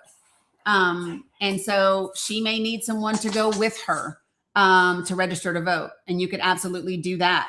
And make sure that she's registered and just kind of walk her through what the process is. I think once she like gets registered to vote and she kind of understands what it is. I mean, she goes to the DMV, right? Tell her it's just like going to the DMV there. And there are folks there. There are poll workers there to help her. Yep. Okay. Yep. And what you can also do is you can go to like bluevoterguide.org, and you can she can put in her address, and it will pull up a sample ballot for her as well. Could you repeat that again? Yep. bluevoterguide.org. Okay, got it. And here's what I love about that site. It will show you the Democratic candidates, but it will also show you the Republican candidates. And if there's like a referendum or something that's on there, and you know how sometimes they're worded funny and you're like, do I vote yes? Do I vote no? Yes. They explain to you, this is what happens if you vote yes. This is what happens if you vote no. Perfect, because that happened to me in Atlanta too. I read it and I was like, well, this is esoteric and I cannot get around it. Yep. And so it explains what happens with those. And then it will even show you who candidates are, it'll show you who they are endorsed by, like different organizations and things like that. Yep. Okay. Thank you. You're And can I very ask one more quick question? Sure. Lack of my knowledge on technology. I don't know how to navigate your site here to do stuff on it. Okay. So do you mean the Google Drive or the link tree? Okay, all of the above? Okay. I guess. Okay. So on my profile, the link that's there is my link tree. Okay. And the very first link that's on there is the link that you click, and then you'll fill out how to join Project for the People if you haven't already. If you are talking about joining the Discord community, then in that link tree, right at the very top, there's like a little icon. There's icons across the top, like with my socials and stuff. The very first one that looks like a little robot or a game controller, that Okay. one, you click that one, or you can copy the link and paste it into a browser, and then you'll join the Discord. And you just have to go through each of the steps and wait for 10 minutes, and then you'll enter into the Discord. Okay. And then what we will do is I will walk through, because we started talking about this. Sandy gave us some instructions on how to post content on our socials and things like that. And I'm going to take those instructions and upload them into the Discord and email them out to people as well. So it will help people who are technology challenged. Me. There's several people are. Several people are. Okay. So no worries. We got you. And how to like, I thought I did these donating things with the hearts and stuff, but I don't know even how to send them or if I did it correctly. Okay. So when you join in every day, you can do this daily heart me once, and then you click it again and you collect your points, right?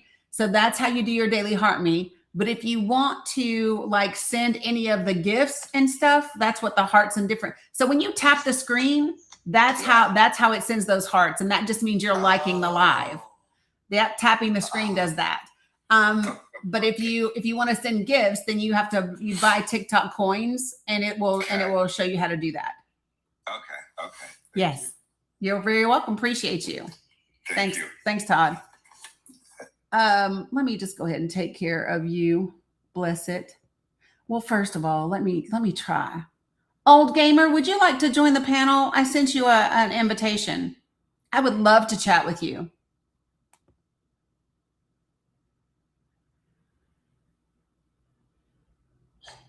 Good morning, Old Gamer. How are you? I'm doing good. How are you? I am just fine. So, you had some comments about the election. What are your thoughts? Well, it'll be the elections, which of course Trump is until 28. J.D. Vance, unless the Democrats find something which they don't have, J.D. Vance will be your president from 28 to 32 and 32 to 36. Waiting in the wings, of course, is Rubio, and he will then go from then to 2044. So that takes the MAGA movement out to 2044 presidential wise. You guys are getting smoked in the redistricting. Republicans have now gained 14 seats as it currently sets. You don't have anyone you can bring to the plate. I mean, we would hope, MAGA would hope that you would bring Kamala and Tampon Timmy back in again, but that's not going to work out well for you. So you can't even name someone who you're going to run for president starting in 28 that has a snowball's chance in hell of beating JD. So I'm just not sure where the MAGA movement is dead came from. Oh, I got you. Okay, so first, I don't think that progressives are thinking about the 2028 election, because we understand that the most important election that is happening right now is for Congress. When I talk about the MAGA movement being dead, what I mean is the impact and the support and the actual movement that had momentum around Trump, right? Because that's the difference. That's what the MAGA movement is. It's that Make America Great Again movement. It has slowed to a crawl at this point. And wait, old gamer, I didn't interrupt you, so please don't interrupt me, okay? Because I like to have respectful conversations. And I did not interrupt you, sir. Sir, I did. You're not going to do that, sir. I let you speak, and I did not interrupt you. Go ahead. Right. Don't do that, please. Go ahead. All right. So that is where I talk about the MAGA movement being dead. And when we talk about redistricting, Viktor Orban did a lot of redistricting as well. He did a lot of intimidating before the polls, right? But what we know is that when the public comes out and larger numbers, it doesn't really matter how much you redistrict. You can still vote out the people that are in those positions, and you can still elect different people in those positions, right? So it doesn't really matter. And I'm not sure who you guys is, but because I'm not a Democrat, right? So my question for you would be, can you share with me the healthcare policies that are being enacted by this administration that you support? The what policies? Healthcare.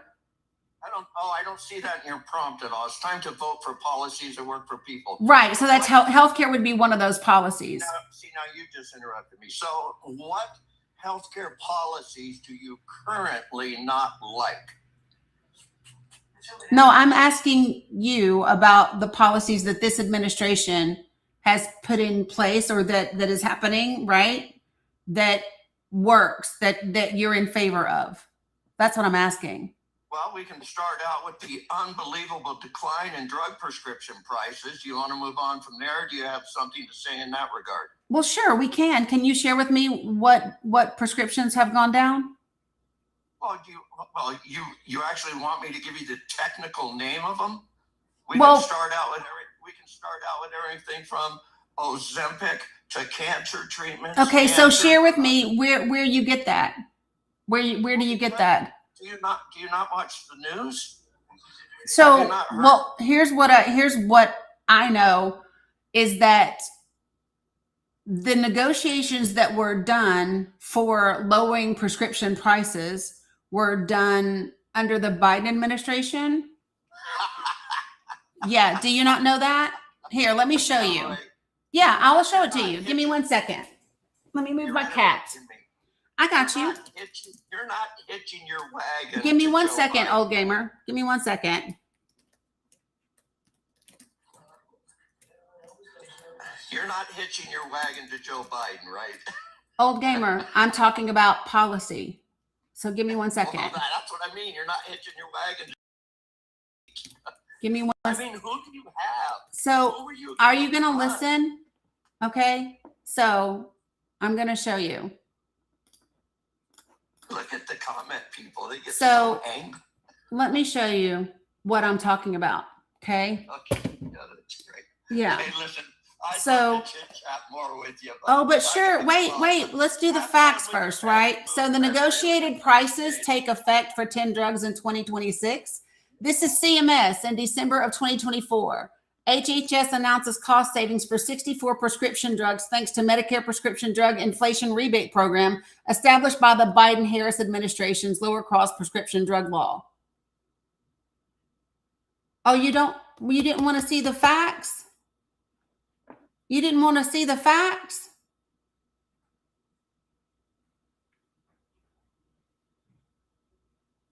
Oh, what happened?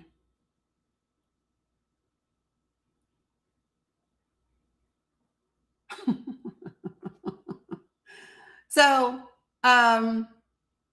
yeah. So, folks, listen. You know,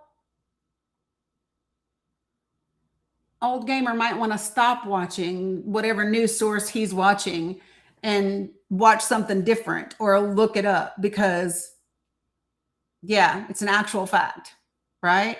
So the Inflation Reduction Act is what caused this to happen. So, and Trump RX is good RX. That's it.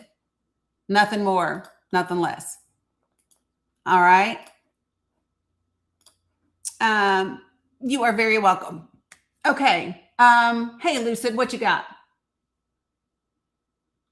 Good morning, Dani, and happy delayed Mother's Day. Well, thank you very much. Appreciate that. Okay, so my question is also pretty simple. Mostly, my mom has been talking about Project for the People to me for quite a while, and I slowly started getting, really interested in what you had to say. Basically, I work a lot. I work a lot, and I know she mentioned, I asked her before I even asked you, I said, well, what could I do that doesn't involve me having to go door to door, because I simply don't have the time, other than posting online? Are there other things that I can do on my end that can help? Yeah, 100%. Yeah. So what some of the folks do is they actually like keep some of the flyers and the relevant information like in their car, right? And so think about it, like if you're going to the grocery store, or if you're dropping by the library, or even when you are at work, you don't have to bring up, because it's not political. This is not about Democrats or Republicans, right? But literally, it's just about, hey, do you know? Because I'm sure you do. I'm sure you know people that are on. Yep, come on. Maintenance is here to fix my dishwasher, y'all. 1 second. 1 second. Thank God. Hello. I'll get that out of the way too. Yep. Stove light and dishwasher. You got it. Yep. And last time, I'm not sure if it was you or somebody else that reset the dishwasher, but it only lasted like a minute, and then whatever caused it to stop working last time happened again. Like literally, I've used it maybe twice, and I've just forgotten for like 2 weeks to put in a maintenance request. Thanks. Okay, so yes. So Lucid, it's really about, think about the people that you know in your life. We all know people that are on Medicaid or that are getting SNAP benefits, or people that could be self-employed, or all of those different things. And so it's just a matter of having regular conversations with those people. And you can, like I said, if you print out some of those stats and some of that information, it's like, hey, I don't know if you know anybody that is on Medicaid or SNAP, right? But you want to let them know that these are the cuts that are happening. And because all of these cuts aren't happening at the same time, so let's say they didn't get cut this year, right? Doesn't mean they're not going to get next year, because it is a gradual decrease in federal funding that's going to make those cuts happen, right? So that is something you just want to weave it into your everyday. If you're not, even if you're not going door to door, weave it into your everyday life. Who are you around? When can you have conversations? And can you text them? Like save the images to your phone and text them to your friends. Hey, just letting you know, this is a thing that I found out about. That sort of stuff. Okay, awesome. Thank you. I really appreciate Yeah, you're very welcome. Appreciate you. Today after work, so try to get that ball rolling. Yay. Love that. Love that. Love that. Let me know if you need anything. Sounds good. Have a good day. You too. Bye. So Joe, would you like to join the panel? Because you seem to have a lot to say. Joe, here's your chance. I'm willing to give you the big screen. Carol, it's in a Google Drive. Carol, have you already registered for Project for the People? Because I thought you did the other day, but I'm not for sure. Here comes this damn playbook again. Host dynamic conversations. Where's think about this?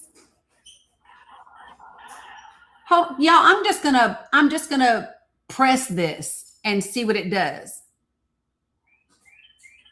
This playbook can be quickly accessed. Set layout to fixed panel and invite viewers to join. Okay. I'm just doing whatever this thing is telling me to do, y'all. Okay, sure. Ain't this what I was already doing? Yeah, girl, me just pressing buttons. Me just pressing buttons. It's okay. All right. So let me bring some other folks in here that I think, Javi Bration, do you know that you're up? I don't know if you have a question or if you just tapped your way into the box or not. I don't know. When I bring you up, put yourself on mute for me. Just me. Did you mean to request up or did you tap your way into the box? I hear James's birds. It was an accident. Okay, got you.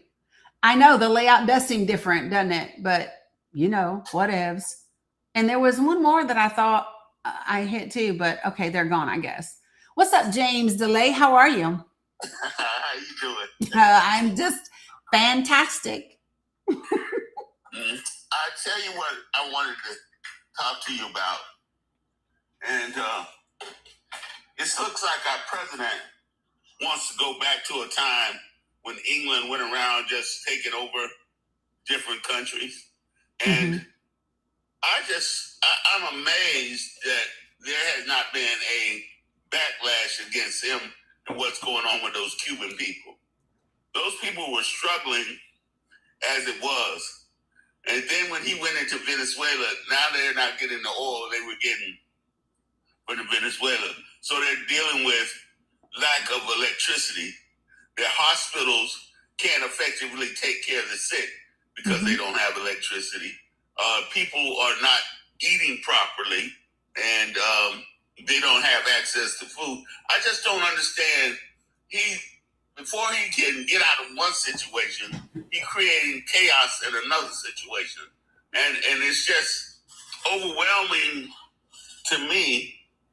You know, being 65 years old, I've never seen us involved in this much mess. You know, he's creating mess here at home.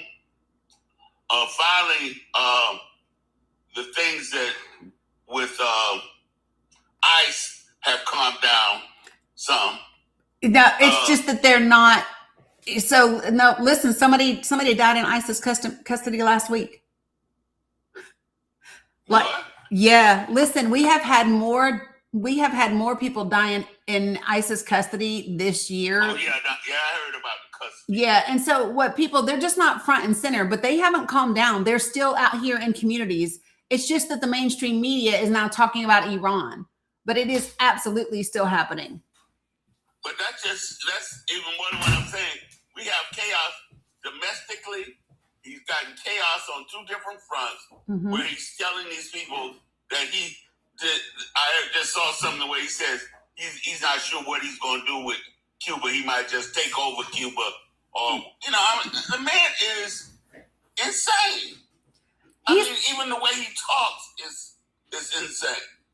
I mean, so here's my thing. I think that so when he says he's not sure what he's going to do, I believe him, because whoever is telling him what to do hasn't told him yet.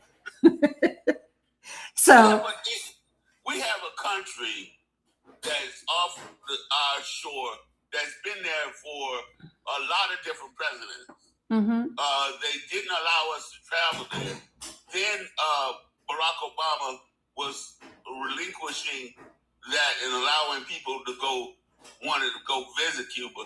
And now this man is taking us right back into this combative situation again. But so I don't think that people really understand that this is by design, right? The chaos is what feeds them. They want to overwhelm you. They want to burn down the things that have held us in kind of in our structure for so long. Like, that is the intention.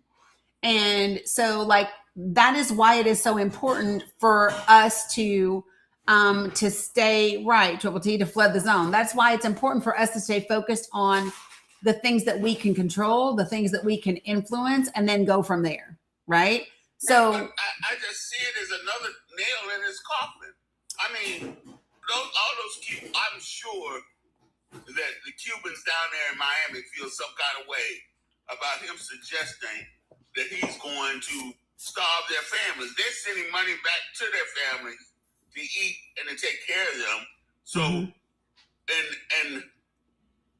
and now you're going to put them in a dangerous situation. yeah. So here's my thing. He doesn't care because he's not up for election anymore. He doesn't care.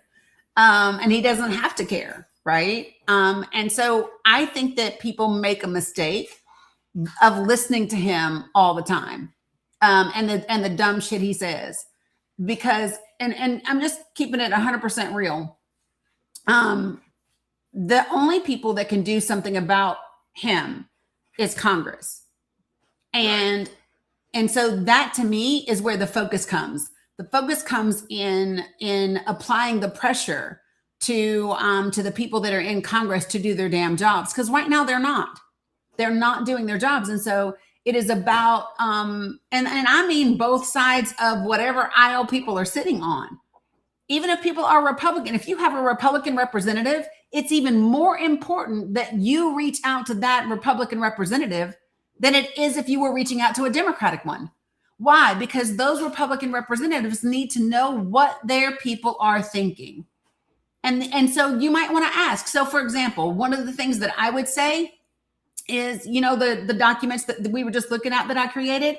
So literally, this is what I would do. I would say, I would talk to my representative, and I would say, hey, got a question for you. This many people in your district are going to lose their Medicaid. Are you working with the state legislature for a plan? Like, what's your solution for this?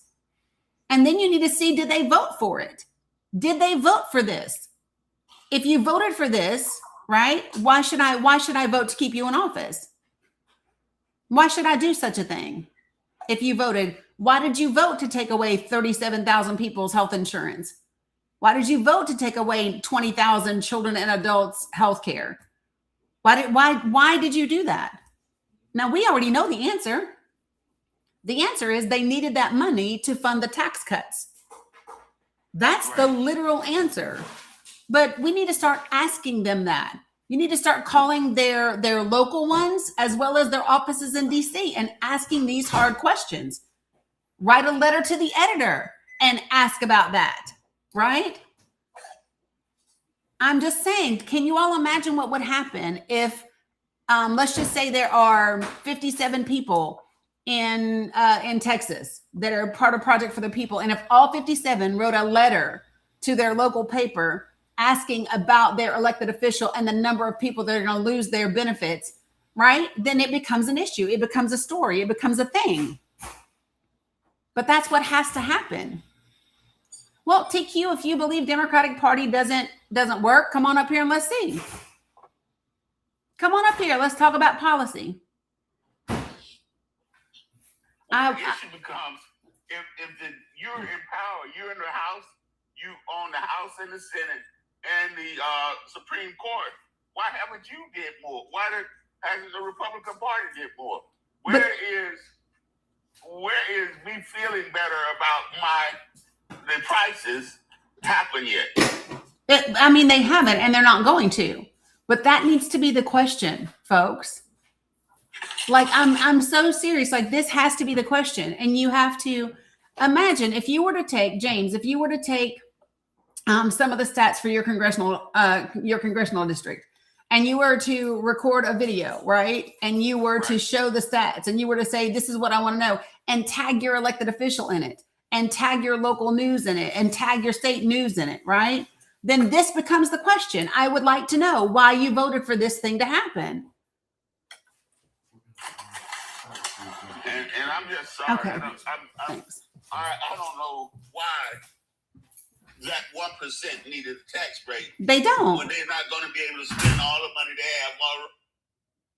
Yeah, they don't need, I just want to be clear, they don't need the tax break. This is, y'all, they want regular working class people to hurt. They want you to hurt. Rapid ain't coming up here, Jay Bird. I literally tried to get Rapid up here. I sent an invitation directly. Rapid ain't gonna bring their ass up here. Y'all know that. Like, Rapid just wants to be in there like, I'm so brave. I'm so manly. I'm typing. Yeah, I don't debate either, Rapid. And maybe don't have common sense, have informed sense, have accurately informed sense. That would be probably better because it seems common is failing you. So anyway. Yeah, so James, I mean, this is the thing that I think is really important is that people need to start understanding that it is not, I'm just saying, this is the thing that people have got to really do. Like, I went and I looked at all the things that he said in the last 24 hours, right? And all the people that he kept reposting. And I mean, he reposted so many things. Trump's the greatest president, greatest of all time. Like, literally, he reposted regular people on Truth Social that were posting those things about him. What's up, Robin D? And I was like, he literally, it's just about his ego and it's just about his narcissism, right? California TQ is actually a donor. California is the reason some of these red states are able to feed their people. So you might need to know what you talk about. Yeah. Yeah, I would like for people to just get accurately informed sense. Because if they believe they're using common sense, it's failing them. Right? And this is the thing that other people don't understand. So if you were willing to, so let me just say this. If you could pay $1,000 more a year in taxes, but have universal health care, free high quality public education, and all of those things, it would make more sense, would it not? Yes. And that's what people in other countries do. And it works for them. The United States of America is the only high income country that doesn't have universal health care. When I say we are so far behind, it's ridiculous. But it's true. It's ridiculous. And it doesn't make long-term sense to me, because the healthier you keep your people and the more educated you keep your people, the higher, the more taxes they'll pay. Yeah, So but keeping them healthy and educated means you're going to make more money. well, they only want to do that when they white, though.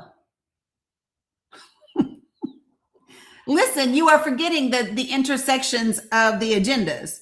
So there absolutely is a corporate billionaire agenda, right? That is one agenda, which is why it makes sense to keep funding the corporations and not the people, right? So that's one agenda, rich people in, okay?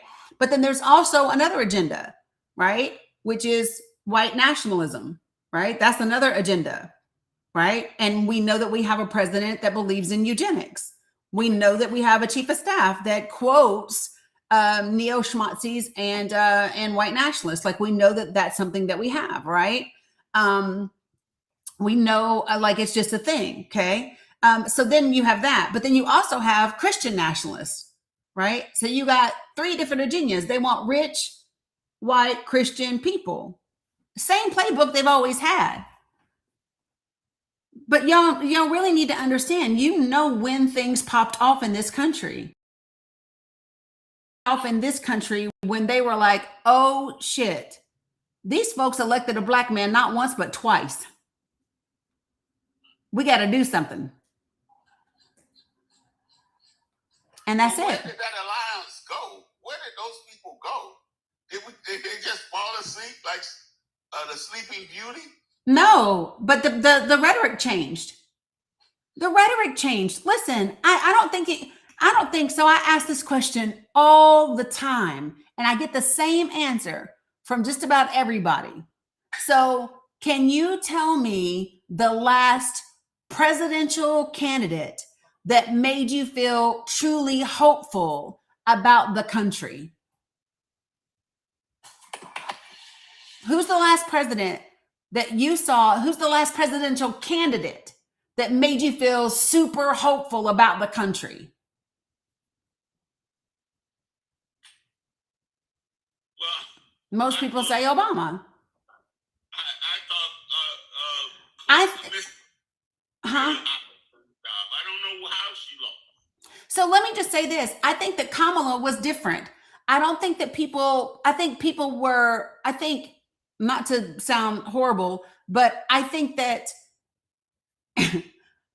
just a regular qualified, like, I think coming out of the pandemic and coming out of all of that and whatever, I think we were hopeful for Kamala. I don't know that she made us feel hopeful. I think we were just hopeful that whoever it was that was running was going to win. You know what I mean? I think we were hopeful no matter who that was going to be. But I'm talking about their words making you feel hopeful. Their words being the thing that crossed the boundaries, that brought people together. Right? And that was Obama. And why? Because that's all he talked about. That's all he talked about. He lifted people's spirits. He talked about, yes, we can. And people believed that we could. And then we did. Now the Democratic Party talks about fucking Trump every time I turn around, and I'm so sick of hearing it. I'm so sick of hearing about his dumb ass. And I do mean that. The man is not smart, and I'm so sick of hearing about him. because he's not even the real problem. The problem right now is fucking Congress. The problem is Congress. Right. Fired up, ready to go. And that's where everybody needs to be. That's why tonight, I'm a 92%er, right? So tonight, I am part of a coalition of over 392%ers that we are all getting together on a Zoom call tonight. I'll be presenting for 15 minutes, and we're going to be talking about solutions and how do we do what we got to do. I can give you the link, Cam. Me too. Yeah, well, no, because you can't, because you a dude. You're an 82%er or 88%er. It is the 92% of Black women that voted for Kamala Harris. That's what this is tonight.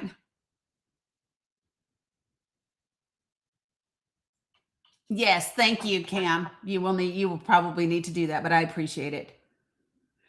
Yeah, so here's what I will do is okay, so 92, I need yeah, it's just women of color. That's who it is. So that's who gets the link. But so listen, so this is my thing that that people need to know about. I have to get it out of my chat that they sent it to me, right? And listen, well, here's my problem, Cam, because then it goes to everybody. I feel like you could share it on the subscriber side and people would honor it, but no, I don't know about the wide open Discord.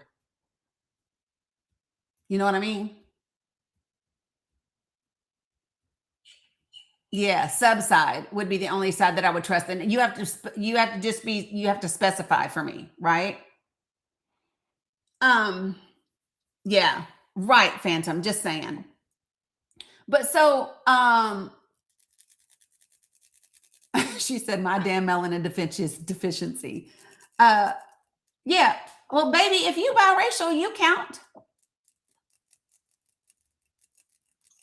right?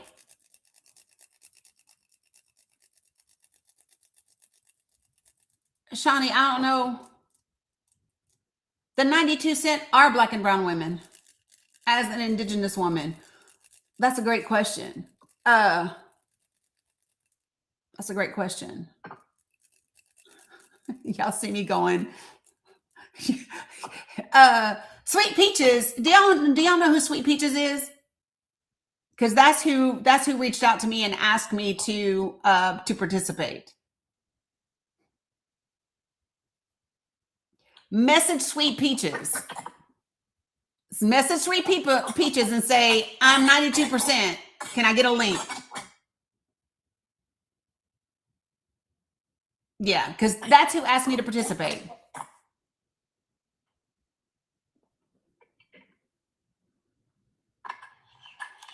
I did. Okay. Lisa, it doesn't. Yeah. Okay, so hold on, James. You stick around. Just me. You had a question?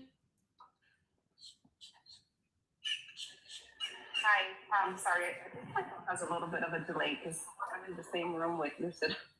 That's okay. No worries. And we're working side by side right now. But okay, so yesterday I wanted to share with you guys. I went out to one of the Mexican stores in Aurora to pass out my pamphlets. I did a pamphlet. I didn't do just a flyer. I did a pamphlet. Okay, love that. And I passed out 40 of them like in, I don't know, 15, 20 minutes. Love that. It was quick, and people seem to kind of, for the most part, I think people seem to be interested because I mentioned about the numbers, right? How that the information was about the numbers that we're going to be losing the Medicaid and the SNAP benefits and stuff. And this is outside in a grocery store. So what better place to share SNAP information outside a grocery store? And I was by myself. I didn't have anybody to go with me. So I was just chasing people around in the parking lot. But that place was popping. Love That place that. was popping. That's a good place to go and pass out your information, y'all. Yeah, that's perfect. So yeah, and then before that, I went to the second restaurant to get me some tacos because I was hungry to get some energy. Yes. And, there was a white woman in there, and she's like, "What is Project for the People?" Because she saw my shirt. Yeah. And I explained to her, and she went ahead and scanned the QR code. I know she's on I think her and her husband are on their way to Mexico or something like that. I overheard the conversation. Probably on vacation or something, because I believe he's Mexican. So, and she happens to also be from Aurora. So hopefully she'll sign up as well when she's back from vacation. That would be amazing. But yeah, so I was thinking like, man, that was a good place to go to. And then maybe like hospital parking lots, if we talk about like, the Medicaid portion of it, because I was looking at an article from Forbes that says that they're projected to lose, or it's expected to lose 443 hospitals. Yes. Throughout the country. Yes. And I know in California alone, there's 83 hospitals closing down. Yes. So if we're going to talk about medical, then maybe we could do it outside the parking lots of the hospital. Yep. You just got to be careful. If they ask you to leave, you got to leave, right? Oh, yeah, of course. But so I actually have another, this is why I need like 8 arms, because I have a whole nother graphic about the loss of hospitals and what a lot of people think about, and they should think about rural hospitals. But what a lot of people do not realize is that since 2019, we've actually had more urban hospitals closing than rural hospitals. So rural hospitals are still closing, but urban hospitals have been closing at a higher rate than rural hospitals since 2019. And a lot of people do not know that. And it will impact absolutely everybody, and people just don't know. And people have got to stop living in their own little bubble and realize that we are literally all connected together in order for us to do what needs to be done, Yeah, so one of the persons that I spoke to is an older gentleman that I believe is about to retire. And he says, I'm not on Medicaid yet. He says, but I'm going to be applying. And I just said, I really hope you get the benefits that you deserve. I said, just know that there's all these cuts are happening. Yep. And it's going to be very hard. You have an uphill battle.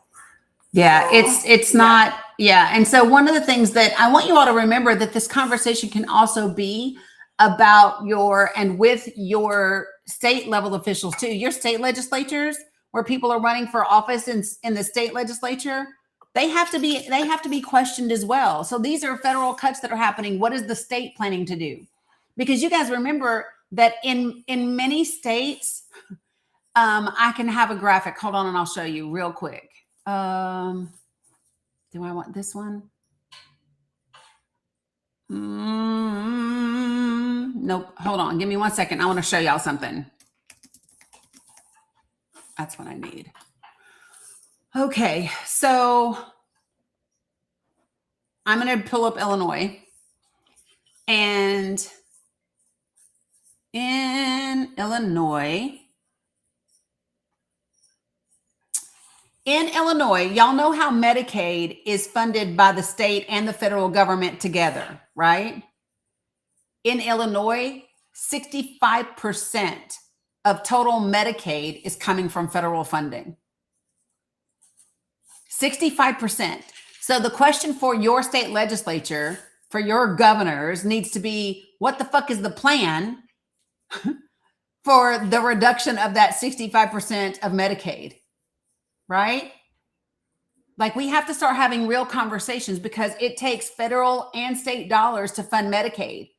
And if the majority of your funding is federal dollars, and we know that those federal dollars are decreasing, I need to know what my state is planning to do for the people.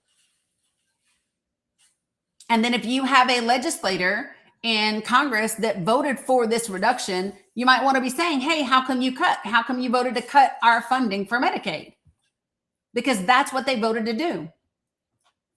And so it's holding them accountable by using the language that matters to them. Can you imagine if you did a TikTok video with the picture of your congressman that voted yes for the one big beautiful bill, and below it you said such and such voted to reduce federal funding, X amount of federal funding, X amount of Medicaid funding comes from federal dollars, and this many people are going to lose their Medicaid. And then said, hey, I would like to know why. I want to know why you voted for this. I want to know why, right? And then put that shit out across your social media. Make them accountable for what they voted for. And people don't get it when you say, I actually voted for. Yeah, Marsha doesn't care, but I tell you this, she is terrified of Jerry Green. Jerry Green is coming for that ass. And I'm here for it, 10 toes down. But I would still, so some of these people don't have shame. I'm just going to be frank. I don't believe that Marsha Blackburn has shame. I don't believe that she has the ability to be shamed. I don't believe that, like Trump, Hegseth, there are some of these people that you will never shamed into doing the right thing, but it don't hurt to motherfucking try. And it doesn't hurt to point out to people that this is what's happening and have other people asking the same questions. Right?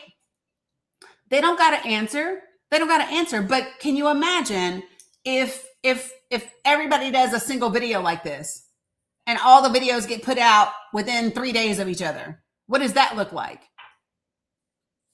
You know what I mean? And then everybody tags local media. Right? And then it becomes, yeah, well, me too, Cam, but they don't. Storm Chaser. Let's talk about it. Storm Chaser says Democrats only hate Trump. Democrats only hate Trump. They have no policies. I think you're trying to say Democrats only hate Trump because they have no policies. I think that's what you're trying to say. Well, let's have a conversation about it. No? Yeah, but just me, that was a great idea. Yeah, so think about your international food markets, all those different types of places, perfect places to go out and pass the information around. So I love that. So one more thing. I did reach out last night just because Lucid and I have been working like 10, 12-hour shifts sometimes. I went ahead and messaged the people here in Illinois last night from the list that you gave us. So if you get a random email from, our project, that was me. So that maybe we can start doing something together in the next round. Yes, 100%. 100%. Because I should be toning it down a little bit here soon with Lucid helping her out. And then all I have is hopefully my regular job in my, like 2 little houses that I clean here and there. I got you. Here's the plan, you guys. It's the meetings right now are every other Thursday at 8 p.m. And then once we get into that swing, by the time we get to August, September, then we'll be meeting every single week. And then we should have like literally whole coalitions of people that are connected together in your local area where somebody can get out and be doing things on a regular basis. No, Auntie Tinker, no. But no, those are great ideas and I love it. Yeah, so y'all reply back to just me. She sent an email. If you're in Illinois, reply to the damn email. Okay? Okay, thank you so much. Yep, appreciate you. You too. All right, so listen, folks. Yeah, Kim said I will. I got it. Okay, so this part, all right, baby 007, sounds good. So folks, listen, this is the part that gets really, really important. They are absolutely terrified that they are going to lose the House and the Senate. And they should be, because they are. And they are because the people are going to work themselves and the people are going to demonstrate that we want a solid, democratic, constitutional republic. And we want all 3 of those things. And the only way that we ensure that we get all 3 of those things is to continue having conversations that matter. Every time we are live and I start to show people these numbers that are about Medicaid and SNAP, everybody wants to know their district, don't they? The same way that you want the information is the same way that the people in your life will want the information. Yeah. And listen, I want you to remember that the media is on their side. I'm going to say this again. The media is on their side. Okay. Good morning, Wasim. They want you distraught. They don't want you to have hope. They want you to believe there's no use. That is what they desire. I keep telling y'all, what did President Snow say? He said a little bit of hope is good, right? A lot of hope is dangerous. You better become hopeful as hell. You got to become hopeful as hell. Hope like a child hopes. Believe in possibilities the way your children do or your grandchildren do. Literally. Start sitting down every morning and envisioning a progressive majority Congress. Like literally envision it, and then I want you to picture how you would feel. See if you can cultivate what that would feel like in your heart. Because that's when it gets powerful. When you start to hold a thought and you envision something, right? When you start to imagine, think of the first person you would call. Think of the first post that you would make and think about what that feeling would look like. What would it be like on election night to have Congress flip fucking blue and all of us be on social media together like, oh, holy hell, here we go, right? Think about that. Think about what that feels like, because it's tapping into that vibration, if you will, that makes a thing happen. That's literally what makes a thing happen, y'all. They want y'all to think that it's something different. That's what it is. I'm just saying, folks, it really is. And it's coming. They don't get it. No, they don't get to. And I'm just saying flat out no. I'm saying no. And I'm saying yes to possibility. I'm saying no to fear, and I'm saying yes to possibility.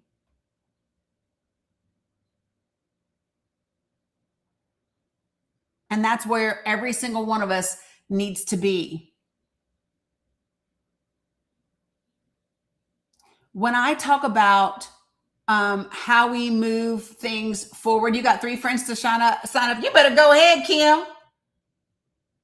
You better go ahead. Absolutely, they want you to believe that you're powerless, but you're not. Uncle Hippie Dan, did you mean to request up?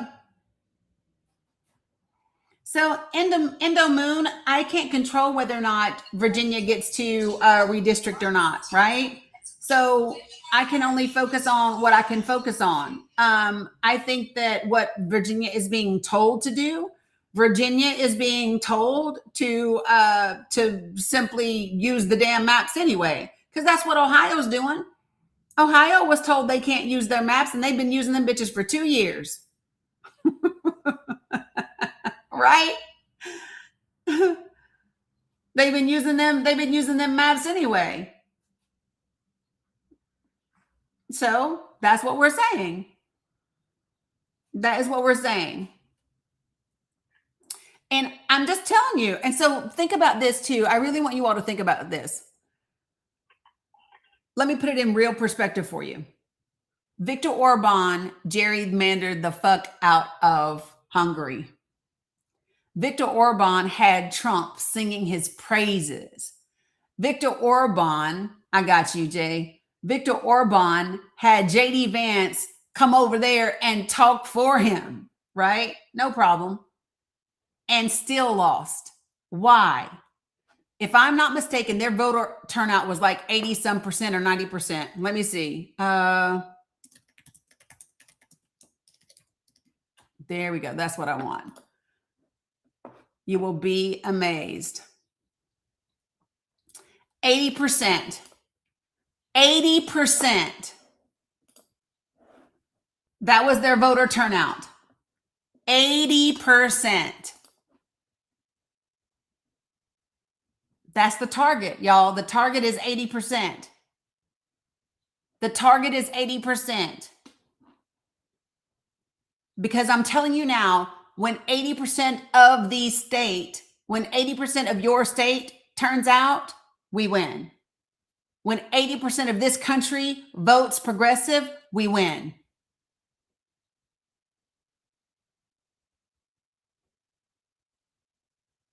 This is it. What's up, Ebony?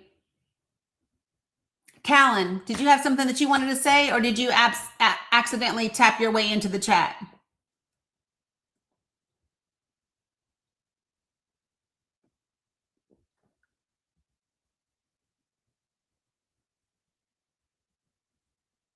Grizzy Lou, did you mean to request that?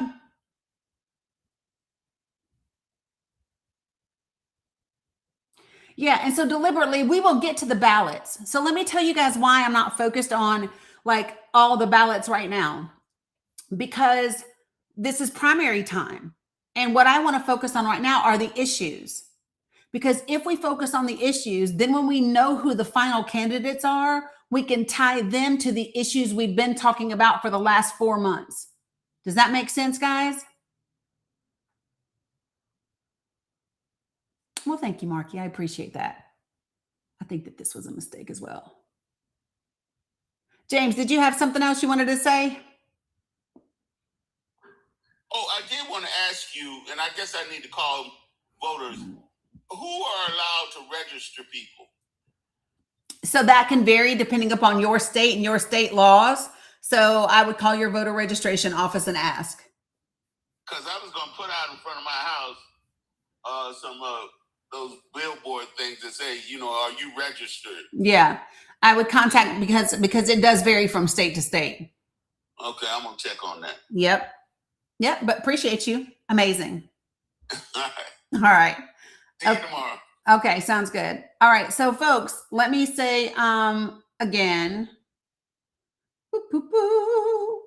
I'm going to see if I can do this. I don't know what this playbook thing is. Okay. What? What? I don't know what I just did. Okay. Okay, Tina, you do. Let me ask Cam or Carla or somebody. Can I get like a quick mod break? And then Tina Purple, you can ask your question. I just need a quick. Hey, baby Mo. I just need a quick little mod break. I'll be right back, people. Hey guys, happy Monday.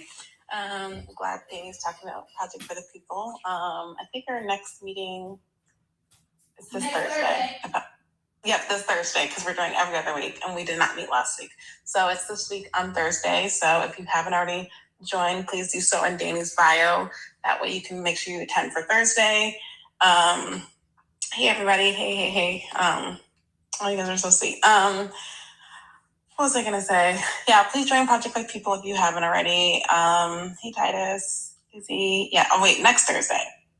Oh, my bad. Next Thursday. Carla says. In which, thank you. Okay, next week. Yes. Sorry, Red. You are still on probation, and you will be off probation soon, shortly.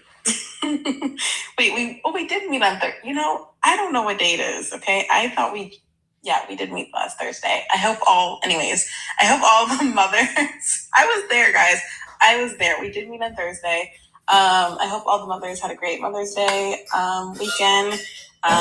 Anyone who participated in the Day of Action, sharing, liking, anything that they can do to kind of get the word out.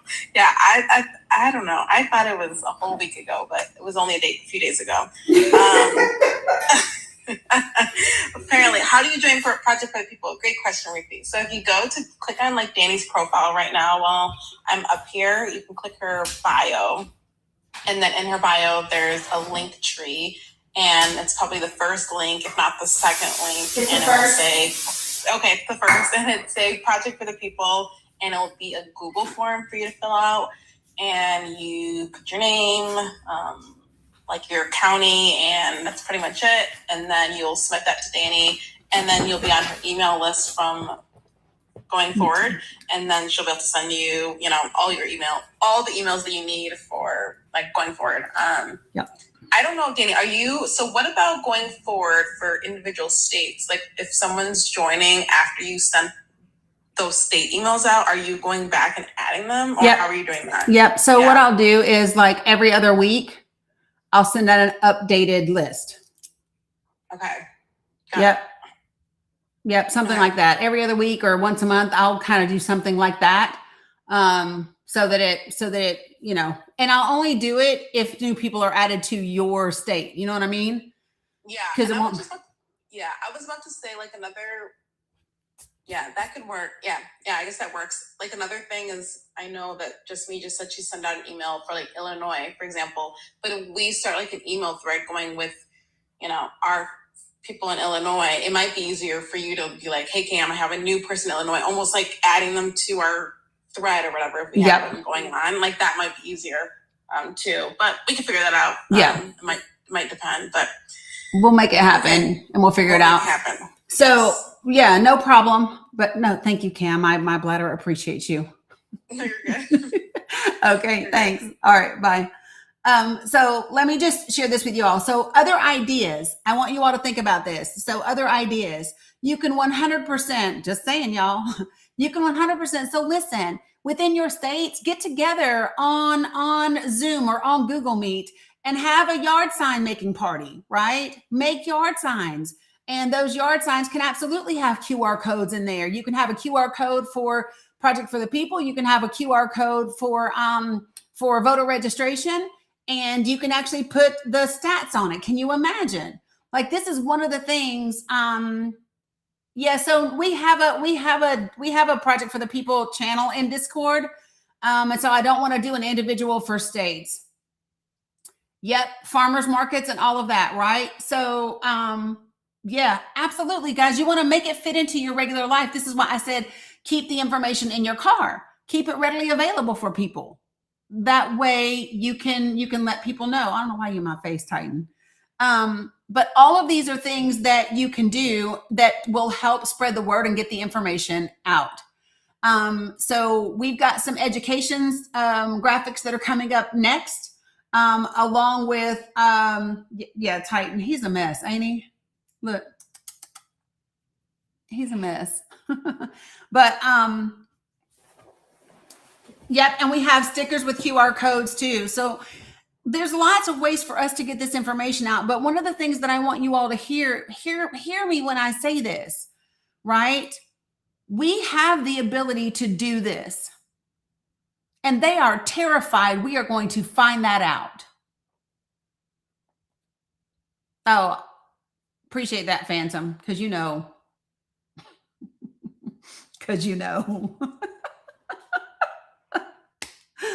Just saying. But even so, how many of you guys saw the video that I did the other day? When did I don't know if I did it Friday or Saturday.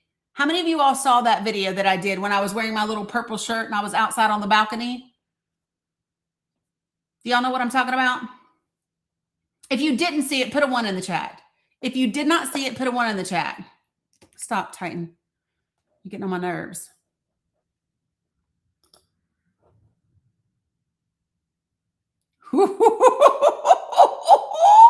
Jerry Green is on it, y'all. Okay, I got y'all. I'm going to show you. Jerry Green is posting some good numbers, and they are terrified in Tennessee, as they should be. I'm about that life right now.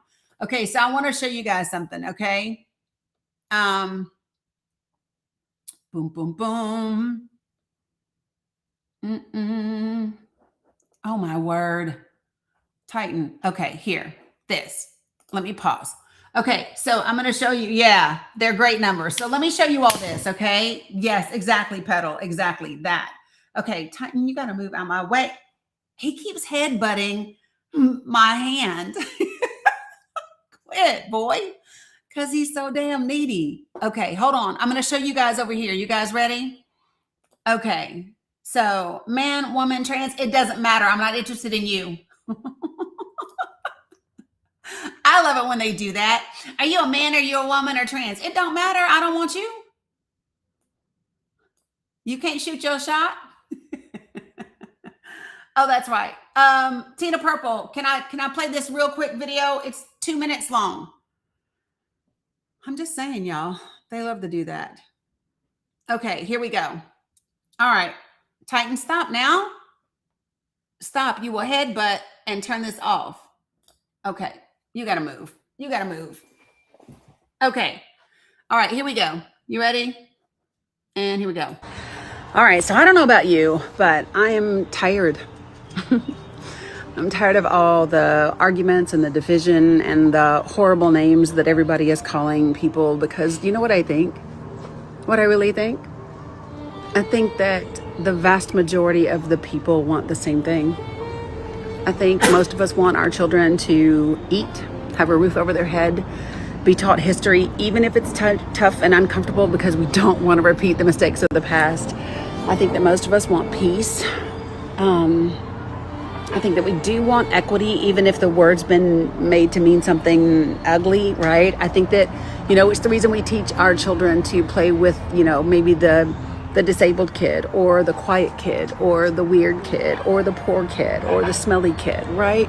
We teach our children about inclusion. We teach them that, right? Because that's a sign of being a good person. And it's why I know that we all agree, right? So what I want to do is have people start having conversations. Oh, that was Titan, y'all. Literally, he stepped on the video. Bro, that was Titan. Hold on, y'all. I got to find it again. That was Titan, y'all. Oh my God. Literally, he literally jumped up here. Okay, so. And turned off the damn thing. See him sitting right here? No. All right, so I don't know about you. Oh my word. He is doing the most today.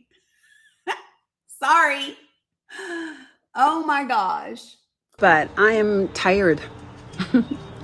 I'm tired of all the arguments and the division and the horrible names that everybody is calling people, because you know what I think? What I really think? I think that the vast majority of the people want the same thing. I think most of us want our children to eat, have a roof over their head, be taught history, even if it's tough and uncomfortable, because we don't want to repeat the mistakes of the past. I think that most of us want peace. I think that we do want equity, even if the word's been made to mean something ugly, right? I think that, it's the reason we teach our children to play with, maybe the disabled kid or the quiet kid or the weird kid or the poor kid or the smelly kid, right? We teach our children about inclusion. We teach them that, right? Because that's a sign of being a good person. And it's why I know that we all agree, right? So what I want to do is have people start having conversations in our communities with each other about the things that matter. Not about culture wars and who's the worst and what about so-and-so and what about so-and-so. I'm so tired of it. So if you agree with what I just said, right, then you want to go to my link tree that is in my about section, click on that sucker, sign up for Project for the People. It's my little t-shirt, because that's what we're doing right now. We are building communities and conversations and connection, right? And if you want to be a part of that, so that we can become a truly great place where people want to live and where people are happy and where people have what they need in life, right? Like this little grandbaby of mine back here. Yeah, like our grandbabies and our kids deserve a good place to live. So let's help make that. All right, so I don't know about you, but I am tired. So, all I did, you guys, was just walk out on the patio and hit record. And I just talked about how I really feel. Good morning, Georgia. Right? You all need to do the same thing. Why do you want to be part of Project for the People? Why is it important to you? Why are you tired of what's happening in the country? What do you want us to be like? Talk to your camera like you are talking to, you watched that video like 10 times. Aw. But you see what I'm saying? That's the conversations that we have with each other. And now, do you know what you have to be in order to do that?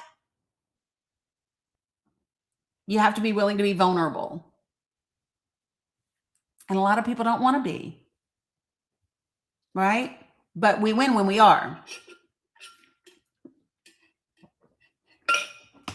So let me get Tina Purple Lover up here because I know she said she had a question.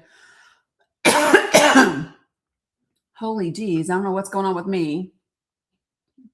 Jawanda, I don't know if you meant to tap in or if you just accidentally did.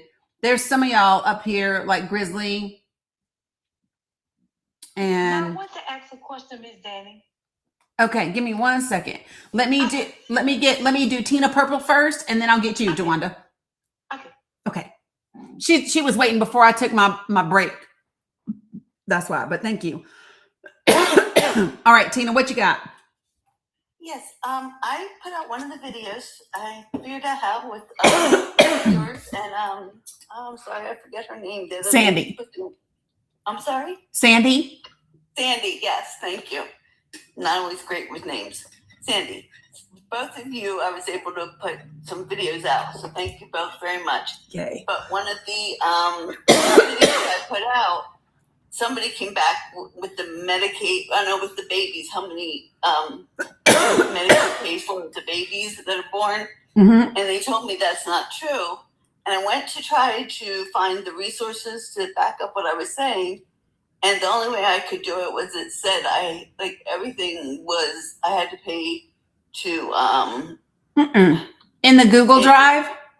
Yes, ma'am. It said that it went to go to an Adobe Reader or something like that. They all were free trials, but then I forget to not end the free trials and I wound up paying for it and I can't do The that. KFF isn't the KFF is you don't need to pay anything. You don't need an Adobe Reader to read it. I was trying to click on some of them. Yeah, go ahead. Sorry. Yeah, no, you're fine. I have a tickle in my throat. Yeah, take your time. You can this show and I don't know why I do, but I do. okay. Thank you, Desi. Okay, so when you go to, I'm going to show you. Carla, no, I ate them all. Okay, so this is the one. And if you just touch it, okay, this is what. Yeah. So if you are in the, let me just show you and let me share my screen so that they can see it too. Because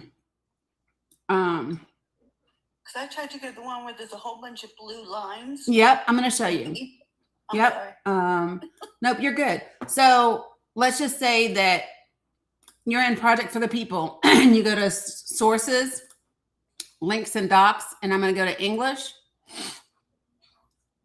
So you can go to your individual state, right? Or you can go to this and it'll give you the map. But if I just click this, it'll take me straight to the thing. Okay, it didn't for me, but I will try again. Okay. Somebody saying open something up with Microsoft. I'm sorry, I don't know how to do all this. This is all new to me, so yeah, I will keep trying though. Yeah, no worries. And so one of the things that you can do, if somebody says that it's not like that whatever the stat isn't true or whatever, you can just type in if it's specifically about Medicaid, just type in the comments. So look up KFF Medicaid fact sheet because it's there. Okay. What state is yours? PA. Okay, so here's gonna know my state. So here's what I can do is I'll just take each of these guys and I'll download it as a PNG. Yeah, Chrome does it for you. She might be doing it on her phone, Phantom. Yes. Yep. But so do you have an Android phone? Yes, I do. Okay, so if you have Google as your as your browser, if you have Google Chrome as your browser, then it'll open it up automatically for you. But what I will also do is I can just go ahead and download this as a PNG, and I can put it in your PA drive, like over here. So I can just put it, holy geez. I'll just put it in here in the statewide graphics. So I can do this for everybody. I'll go in here, I'll grab them, and then down here where it says statewide graphics, I'll put the document that I just showed you. I'll put it here, but you can also download Chrome on your phone, and it'll work. But either, Sandy's saying open your box. yeah, she's talking to me. I got it, Sandy. Will do. No, you're good. So Tina, if you download Chrome from the App Store, it'll open it for you. But either way, I'll put those fact sheets in the statewide folders for everybody too. I'm sorry, I don't want to make you do more work. You're already doing so Sweet, much. it's fine. Listen, if you're having issues, somebody else is too. Okay. Thank you so much. I appreciate you. Yeah, you're more than welcome. Your throat gets better. Yeah, I think I just had a little tickle. Yay, Stacy just joined. Project for the People. Yeah, Georgia, I'm good. I don't know what I got going on, but I do. Could you drop me, please? I don't know. Yes, I got you. Well, hello, Jawanda. How are you? How you doing, Miss Dani? I am fantastic. I heard you for the first time maybe a couple of days ago. You was in the inside of a man's on his live, and you was eating this lady up about this FDA. My first time ever hearing about FDA. When I say you ate her up, and I followed you immediately. I would please, could somebody tell me, because I've been trying to look it up, what is FDA? I have no idea what it is. And ever since I heard it today, I'm like, okay, can somebody tell me what it is? I've looked it up, and I still don't understand it. So if you could please explain it to me. Yes, I can explain it to you. So for folks that aren't familiar, so I wasn't familiar with it until the other day. And for me, it stands for Foundational Black American is what it means. And so they believe that if you are Black and you can trace your lineage specifically to people that were enslaved in the United States, right? Then you are, what they are saying is a foundational Black American. And so they are saying that you have to have at least one parent who's a non-immigrant enslaved Black ground in the US. I just say they hotep ass ninjas. That's what I say. They remind me of like Dr. Umar Johnson. That's who they remind me of. I can tell them from a mile away. As soon as they open their mouth, I know who they are. And so in my opinion, they are being used by the Republican Party to sow division within the Black community. That's my opinion, right? They literally are talking about, well, if they can't talk to us about reparations, I'm not voting for anybody. If they think that saying African American is too broad, right? It's really wild. But that's what it is.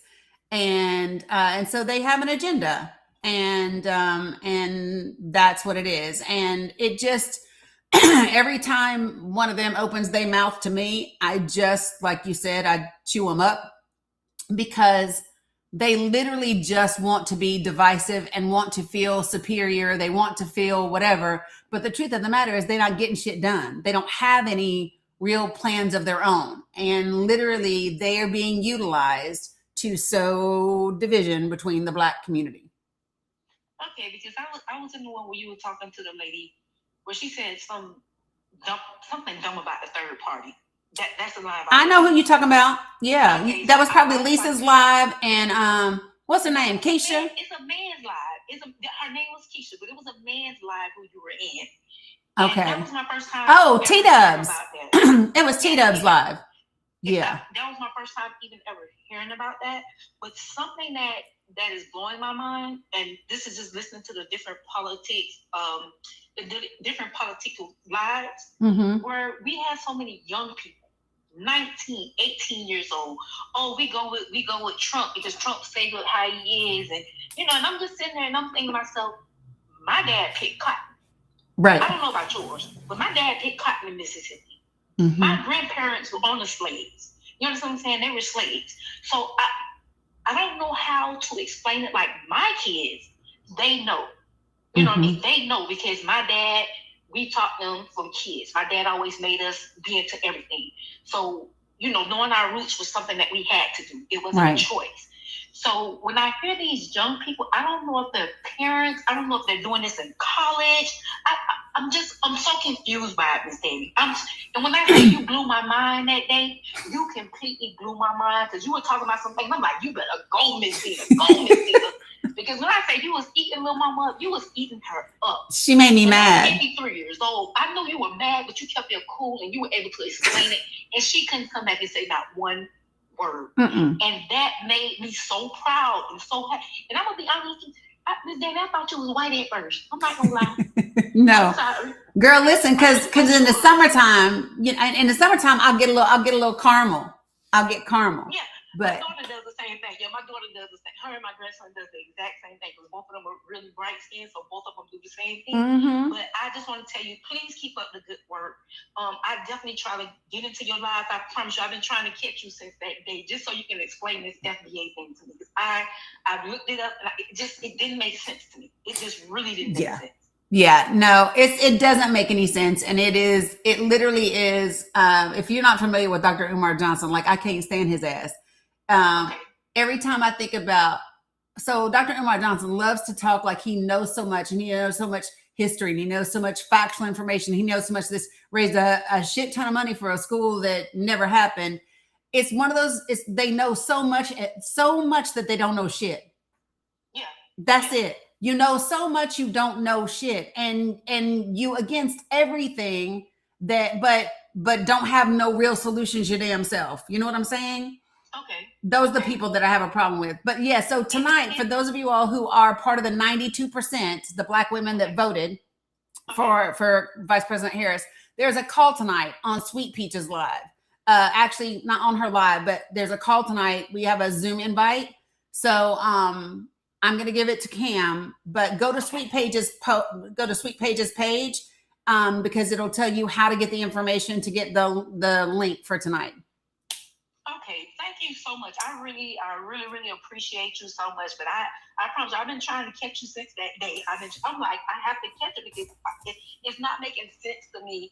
I was listening to a live, and I'll tell you what I was listening to. I was listening to Dean Withers live. Yeah. And there was a young Black girl came on here. This girl may have been, I think she said she was 19 years old. This girl was like, no, there's no such thing as racism. I don't think Trump is racist. I think and I'm sitting there saying, my God in heaven, are they serious? I don't get it. I don't understand what you all are talking about. I've seen racism for myself. Right. So it wasn't clicking in. I'm just like, these kids are losing it. Who is raising them? Right. They're literally losing it. So it's, yeah, I'm glad you explained it to me because I'm telling you, even when I read into it, like somebody in the chat said, I read into it and it just did not make sense to me. Because they don't make sense. I'm glad that you broke it down to me because I really didn't understand it. Yeah, that's it. And it just is, I just look at them like, you just want to feel special in some kind of way, right? Okay. For those of you all who don't know, so Sweet Peaches tonight is for Black women only. However, the next call will be for all women. Okay. Georgia, do you know who Sweet Peaches is on TikTok? If not, I'm going to give the link to Cam and we'll try to make sure everybody gets it. Okay. It's tonight. I would definitely love to listen in on that and get in on that because like I said, I enjoy hearing you talk because when you were bringing up those statistics, I'm like, okay, come on now. I hear you. Come on now. Yeah, I love a good fact. Awesome job. You can drop me down. I got to go take my grandson to swim class. But thank you so much, and I appreciate that. Thank you so much. You are more than welcome. Appreciate you. Thank you. Yeah, y'all. So here's the thing. Okay, I got you, Georgia. So let me just, I will have to pull it, y'all, because yeah. So Peaches has asked me, Sweet Peaches asked me if I would speak. I'll have 15 minutes, and it's all solution, and it's all solution driven. Like that's the purpose. The purpose is to talk about solutions. So y'all know I'm going to use my 15 minutes to talk about Project for the People, and give all the examples of how it can work, and share some of the things that I share on here. Okay, cool, Crystal. Sounds great. So that's what I'm going to be using my 15 minutes for. And so I just think that it's really, Sweet Peach is lit in on her too. That does not surprise me. All right, Jay Bird, what you got? Hi, yeah, sorry, I'm a little nervous because I never come up, but so it's kind of a stupid question, but I don't really understand districting, I think, because I thought I was only one district, but apparently I'm like 3 districts. Like, how does districting work? Okay, so for your state legislature, you will have a state legislative district. Okay, you will have you'll have your congressional district. Oh, thanks, Chadwick. Okay, congressional. Okay. Yep. And so you're going to have there's 2 senators in every state, and so you'll know which one you're voting for when it's time. And then you might have, depending upon how your counties are done, you might have a county district too. Okay, that's what I must have, because I have like 3. Yep. So your county, your state, and then your federal districts for your house. Yep. Okay. Yep. And there's a place where, let me just see. If you go to your like your local county parties, your local county election, and you type it in, they will tell you what all your districts are. And they make it to be confusing. You're right, Darnell. Because I did that and I just thought I was the 5th, but and then they changed that shit. So, and in Tennessee, they've made it so when they change voting information and districting information, they don't have to notify you now in Tennessee. That was part of the bill that they did. Because they want people to be confused and not go to the right. Yeah. Yep, Marnie, it's local elections, state elections, and federal elections. And I don't want to bother you too much more, but so I'm looking at the Republican congressman here, and he sent out a really great, they're really good at messaging, pushing their lies, it seems, and I'm just wondering how I can take their flyer and use it against them, because they're obviously making it sound like they do care about family and child care benefits. So they're also saying something about some law that is going to protect the Medicare coverage and stuff. And I never even heard of this law. Okay, so can you do me a favor? Yeah. Are you in Discord or no? Yeah.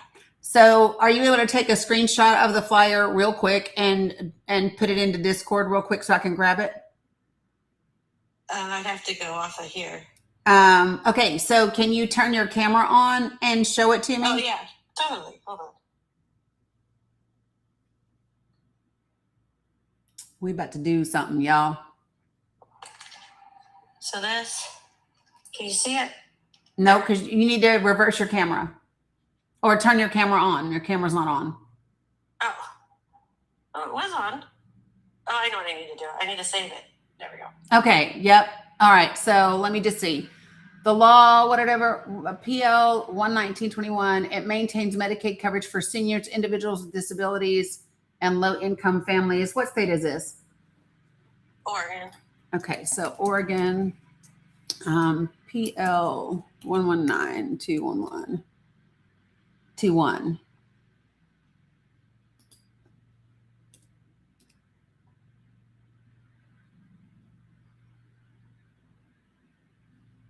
Yeah, he's full of shit. Yeah, he's full of shit. Oh yeah, he is. I mean, I've written to him, and I just get a form that's just rhetoric of the right that they say. Yeah. Mainstream. It's just ridiculous. It's just like he didn't even read it. You know what I wrote. So frustrating. Yeah. So this is specific for Oregon, right? And approved state level. But notice. Okay. Oh, hold on. I can't. Hold on. Sorry, y'all. And there's the SNAP stuff too. Yeah. Let me get to it. 1 second. Because she act like she don't know that I'm working. Hold on 1 second. Okay. Sorry, y'all. I'm all over the place. Okay. So let me just see. It slows unchecked spending by fixing. Let me see the scroll, move it this way so I can see right there. Loophole closure. Reforming and preserving Medicaid and SNAP.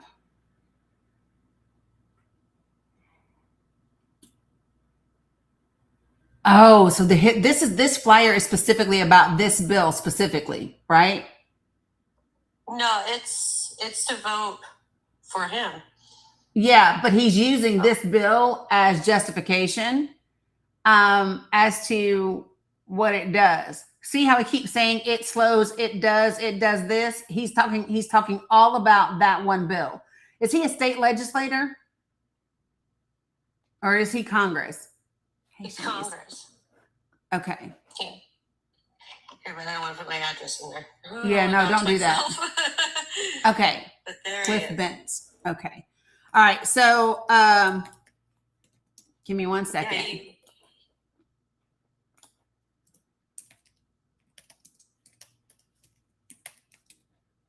So, but I am wondering. Oh, hold on. He's so full of shit. So yeah, I know. Yeah. I just Okay. don't know how to counter it. Like, Yep. wow, like Yep. So Oregon, what district is he? Sorry, y'all. I want to do this in real time. He's 2. Okay. So y'all give me 1 second.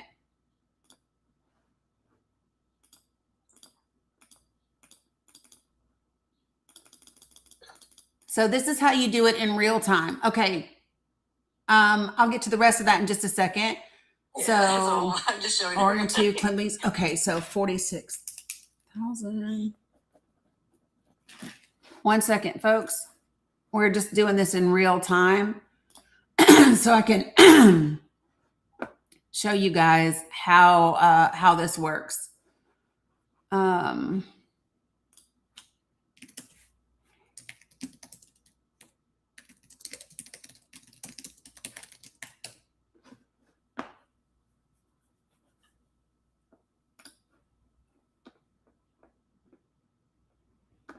That's not the one I want. I have so many of these. Let me see if this one is it. Oh, I would love this one actually, because this is fucking from Congress. So this is actually from Congress. And so I want to show you something. So yeah. So I'm going to show you something.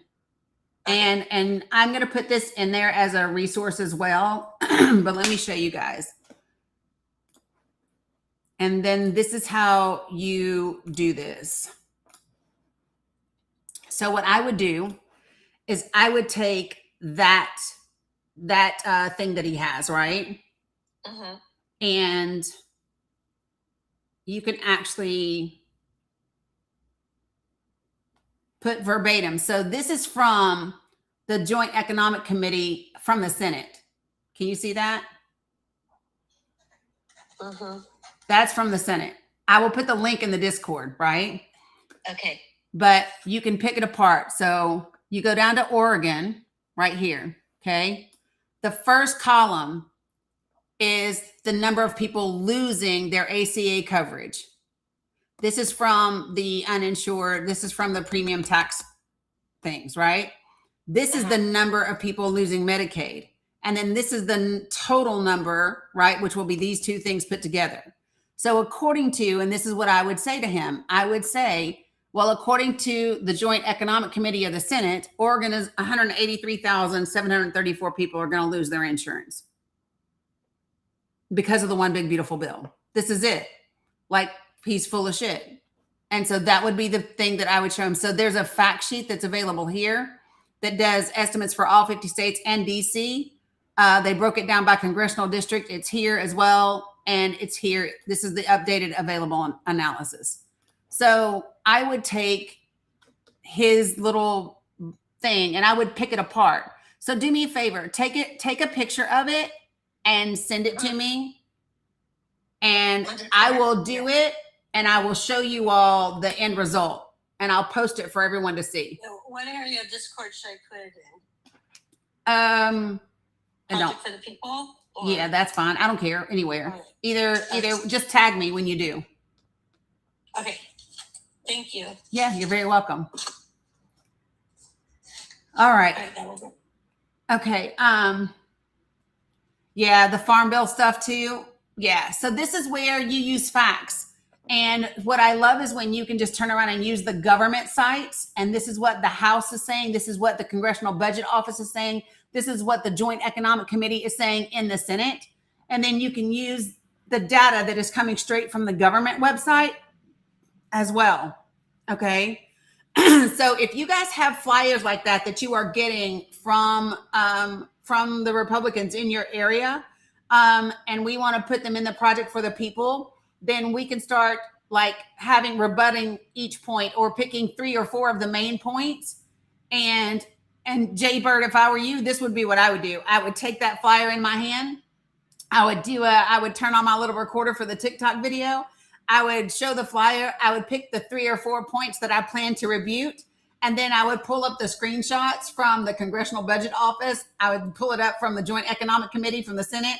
And I would say, but according to the Senate, the Joint Economic Committee, this is what's really going to happen in Oregon. This is what's really going to happen in Oregon. This is what's really going to happen. And so what I would like for Congressman Bentz to do is explain to me why his flyer says this, but the numbers coming from Congress, the place where he works, says this. And then tag his ass in it. Right? So I'm just saying. All right. So those are just some of the ways. Yeah, folks, you want to call them out with their stuff, right? Hey, I got this. Marcia says ABCDXYZ, but Congress, the Congressional Budget Office says this. So am I supposed to believe somebody who's sitting at a flyer for re-election or the actual Congressional Budget Office whose job it is to know the numbers? Right? And so that's how we do this, especially as we get going and we get closer and closer to election day, right? For right now, I really do want to focus on the issues, but if you can use the if you don't attack him, attack the issue and attack the misinformation. So Jay Bird, I would just say, if you really want to play on it, Jay Bird, you do this. You say, I don't know about you all, but I find it really disheartening when an elected official who is supposed to be looking out for the best interests of the people, right, says everything's okay, everything is protected, but information is coming from Congress, the place where he works, that says everything is not okay. 200,000 people, almost 200,000 people are going to be impacted by this, and they're going to lose their insurance. I don't understand. You see what I'm saying? You're not saying, you fucking liar. Nope. What you're saying is, I don't know about you all, but I find it disheartening that this is what a congressman would say when he has access to the same information that I do. So why can't I tell you the truth, but it doesn't look like the people representing us can?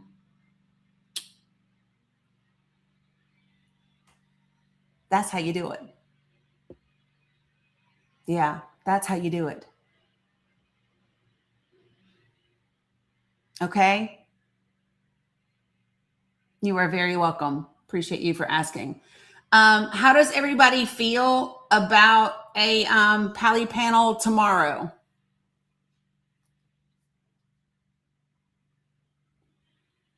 Because for me personally, it's too soon. Yeah, Gigi, you just need to join Project for the People. If you go to my link tree, like if you click my profile and then you click my link tree that's in my profile, no worries, Sharon. Okay, Carla, no worries. Blue Honey Pot, yeah, I still need to message you. Dear God, I still need to message you. Okay, awesome, Crystal. No worries, Leah. No worries, guys. It's okay. We will do what we can, and then that'll be that. Okay. So we will do a Pally panel tomorrow. You can't until Wednesday.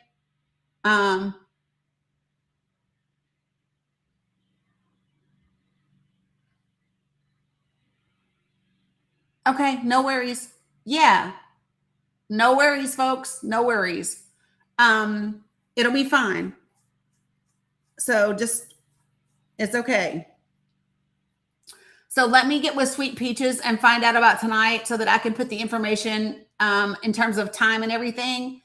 Chris has info to share. Okay. Okay, Lisa. What's up, Chris? Hey, I know there were a few people asking, so I just went to her page. I know I'm not part of the 92%, but I just wanted to give out the information. Appreciate it. So on Sweet Peach's page, her first video is the one that any of the 92% need to go to. On there, under that video, you have to type the word galvanized with a D at the end. And then from there, they will send you an invite because they're vetting people to make sure that, you know, the right people are actually joining tonight. So you can't just get in. It is a Zoom meeting, but you have to type the word galvanized under that video. Perfect. And then they'll send you, they'll contact you from there. And her is actually Sweet Peaches with a Z at the end, but 02 also. So you can either type in Sweet Peaches just for like the nickname of her page, or Sweet Peaches 02 to actually go to her at. Yep, and you use a Z instead of an S. Yes. Appreciate you, I just wanted Chris. to say that because people were asking. Yay! So, thank you, Chris. Appreciate you. You're welcome. And after this, guys, there will be another meeting that is for all women. Okay, so we love y'all blue bracelets. Just kidding with y'all. I couldn't resist, but we do. So we will make that happen. Thank you, Phantom. Appreciate you. It's good to have my old Phantom back. Okay, so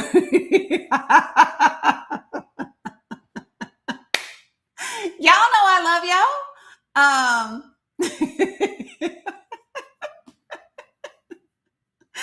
Okay, so here's what I'm going to do. Okay. Yeah, I know.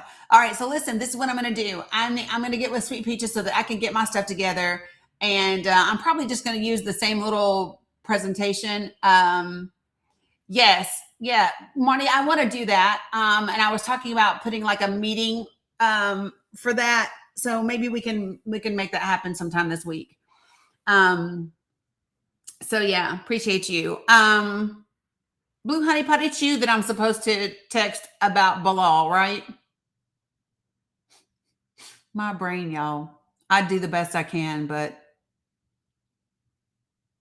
holy jeez, it's a lot.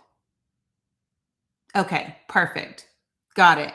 Okay, so listen, folks, I'm going to go. This is what I want you to remember, like real talk, 80% voter turnout. 80% voter turnout. Yeah, she came in alive the other day, Scotty. She's doing better. Yes. Oh, listen. So tonight I will be doing the 92%, but tomorrow night, there will be a live at 7 p.m. Eastern Standard Time. And I will be speaking with Christy Burke. She is running for Congressional District 1 in the state of Tennessee. And she is running against Diana Harshbarger. And let me tell you what, District 1 needs her so badly. I'm not kidding. Really, you do. And so what I would say to everybody is forget about R's and D's, listen to the voice, listen to the heart, listen to the policies, and then determine who you're going to vote for. Real talk. Okay. I don't have a date yet. I know that next week, one day this weekend. I don't know which day yet.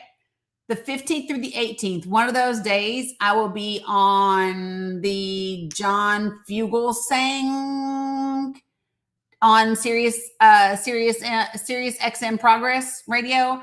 As soon as they give me the time and the date, I will let you know. Also, they are gonna do an extended time with me, and I'll be able to actually take questions from callers, which will be amazing. I've never been on long enough to do that. So I've been on like a decent amount of time, like 20, 30 minutes, but they're going to do an extended session with me so that I can answer questions from people where I get to talk about Project for the People and what it looks like and what we're doing. Okay. So yeah, I will let you know as soon as yes, I'm going to be on in the morning tomorrow as well. Yep. I will be on tomorrow morning, and then I will be on tomorrow night, where I will be speaking with Christy. So you guys will have me for pretty much all of my birthday. So yeah, let's make some shit happen. It's 127, Donoski. 127. Okay. I love y'all, mean it. We got this. Every time they try to do something, it shows you. I want you all to remember this. Every time, the harder they try, it shows us how scared they are. And that's why they're going to lose. What was 80%? 80% is how much voter turnout we need. 80% is how Hungary got rid of Viktor Orban. Oh, I didn't know that, Marky. I did not know that. So 80% voter turnout. That's what Hungary did to get rid of Viktor Orban, and that is what we need to be doing for midterms, okay? All right, love you guys, mean it. We'll do a poly panel tomorrow. Yes. Yeah, so that's why even the gerrymandering that they did in Hungary didn't work. That's why nothing worked. Nothing worked. Not Trump advocating for him, not JD Vance going over there. Nothing worked because 80% turned out. Yeah. So that's what we got to do. Okay. All right. Love you, mean it. I will see you tomorrow. You guys take care. I'm going to go hand wash dishes because he wasn't able to fix my dishwasher and they stink. So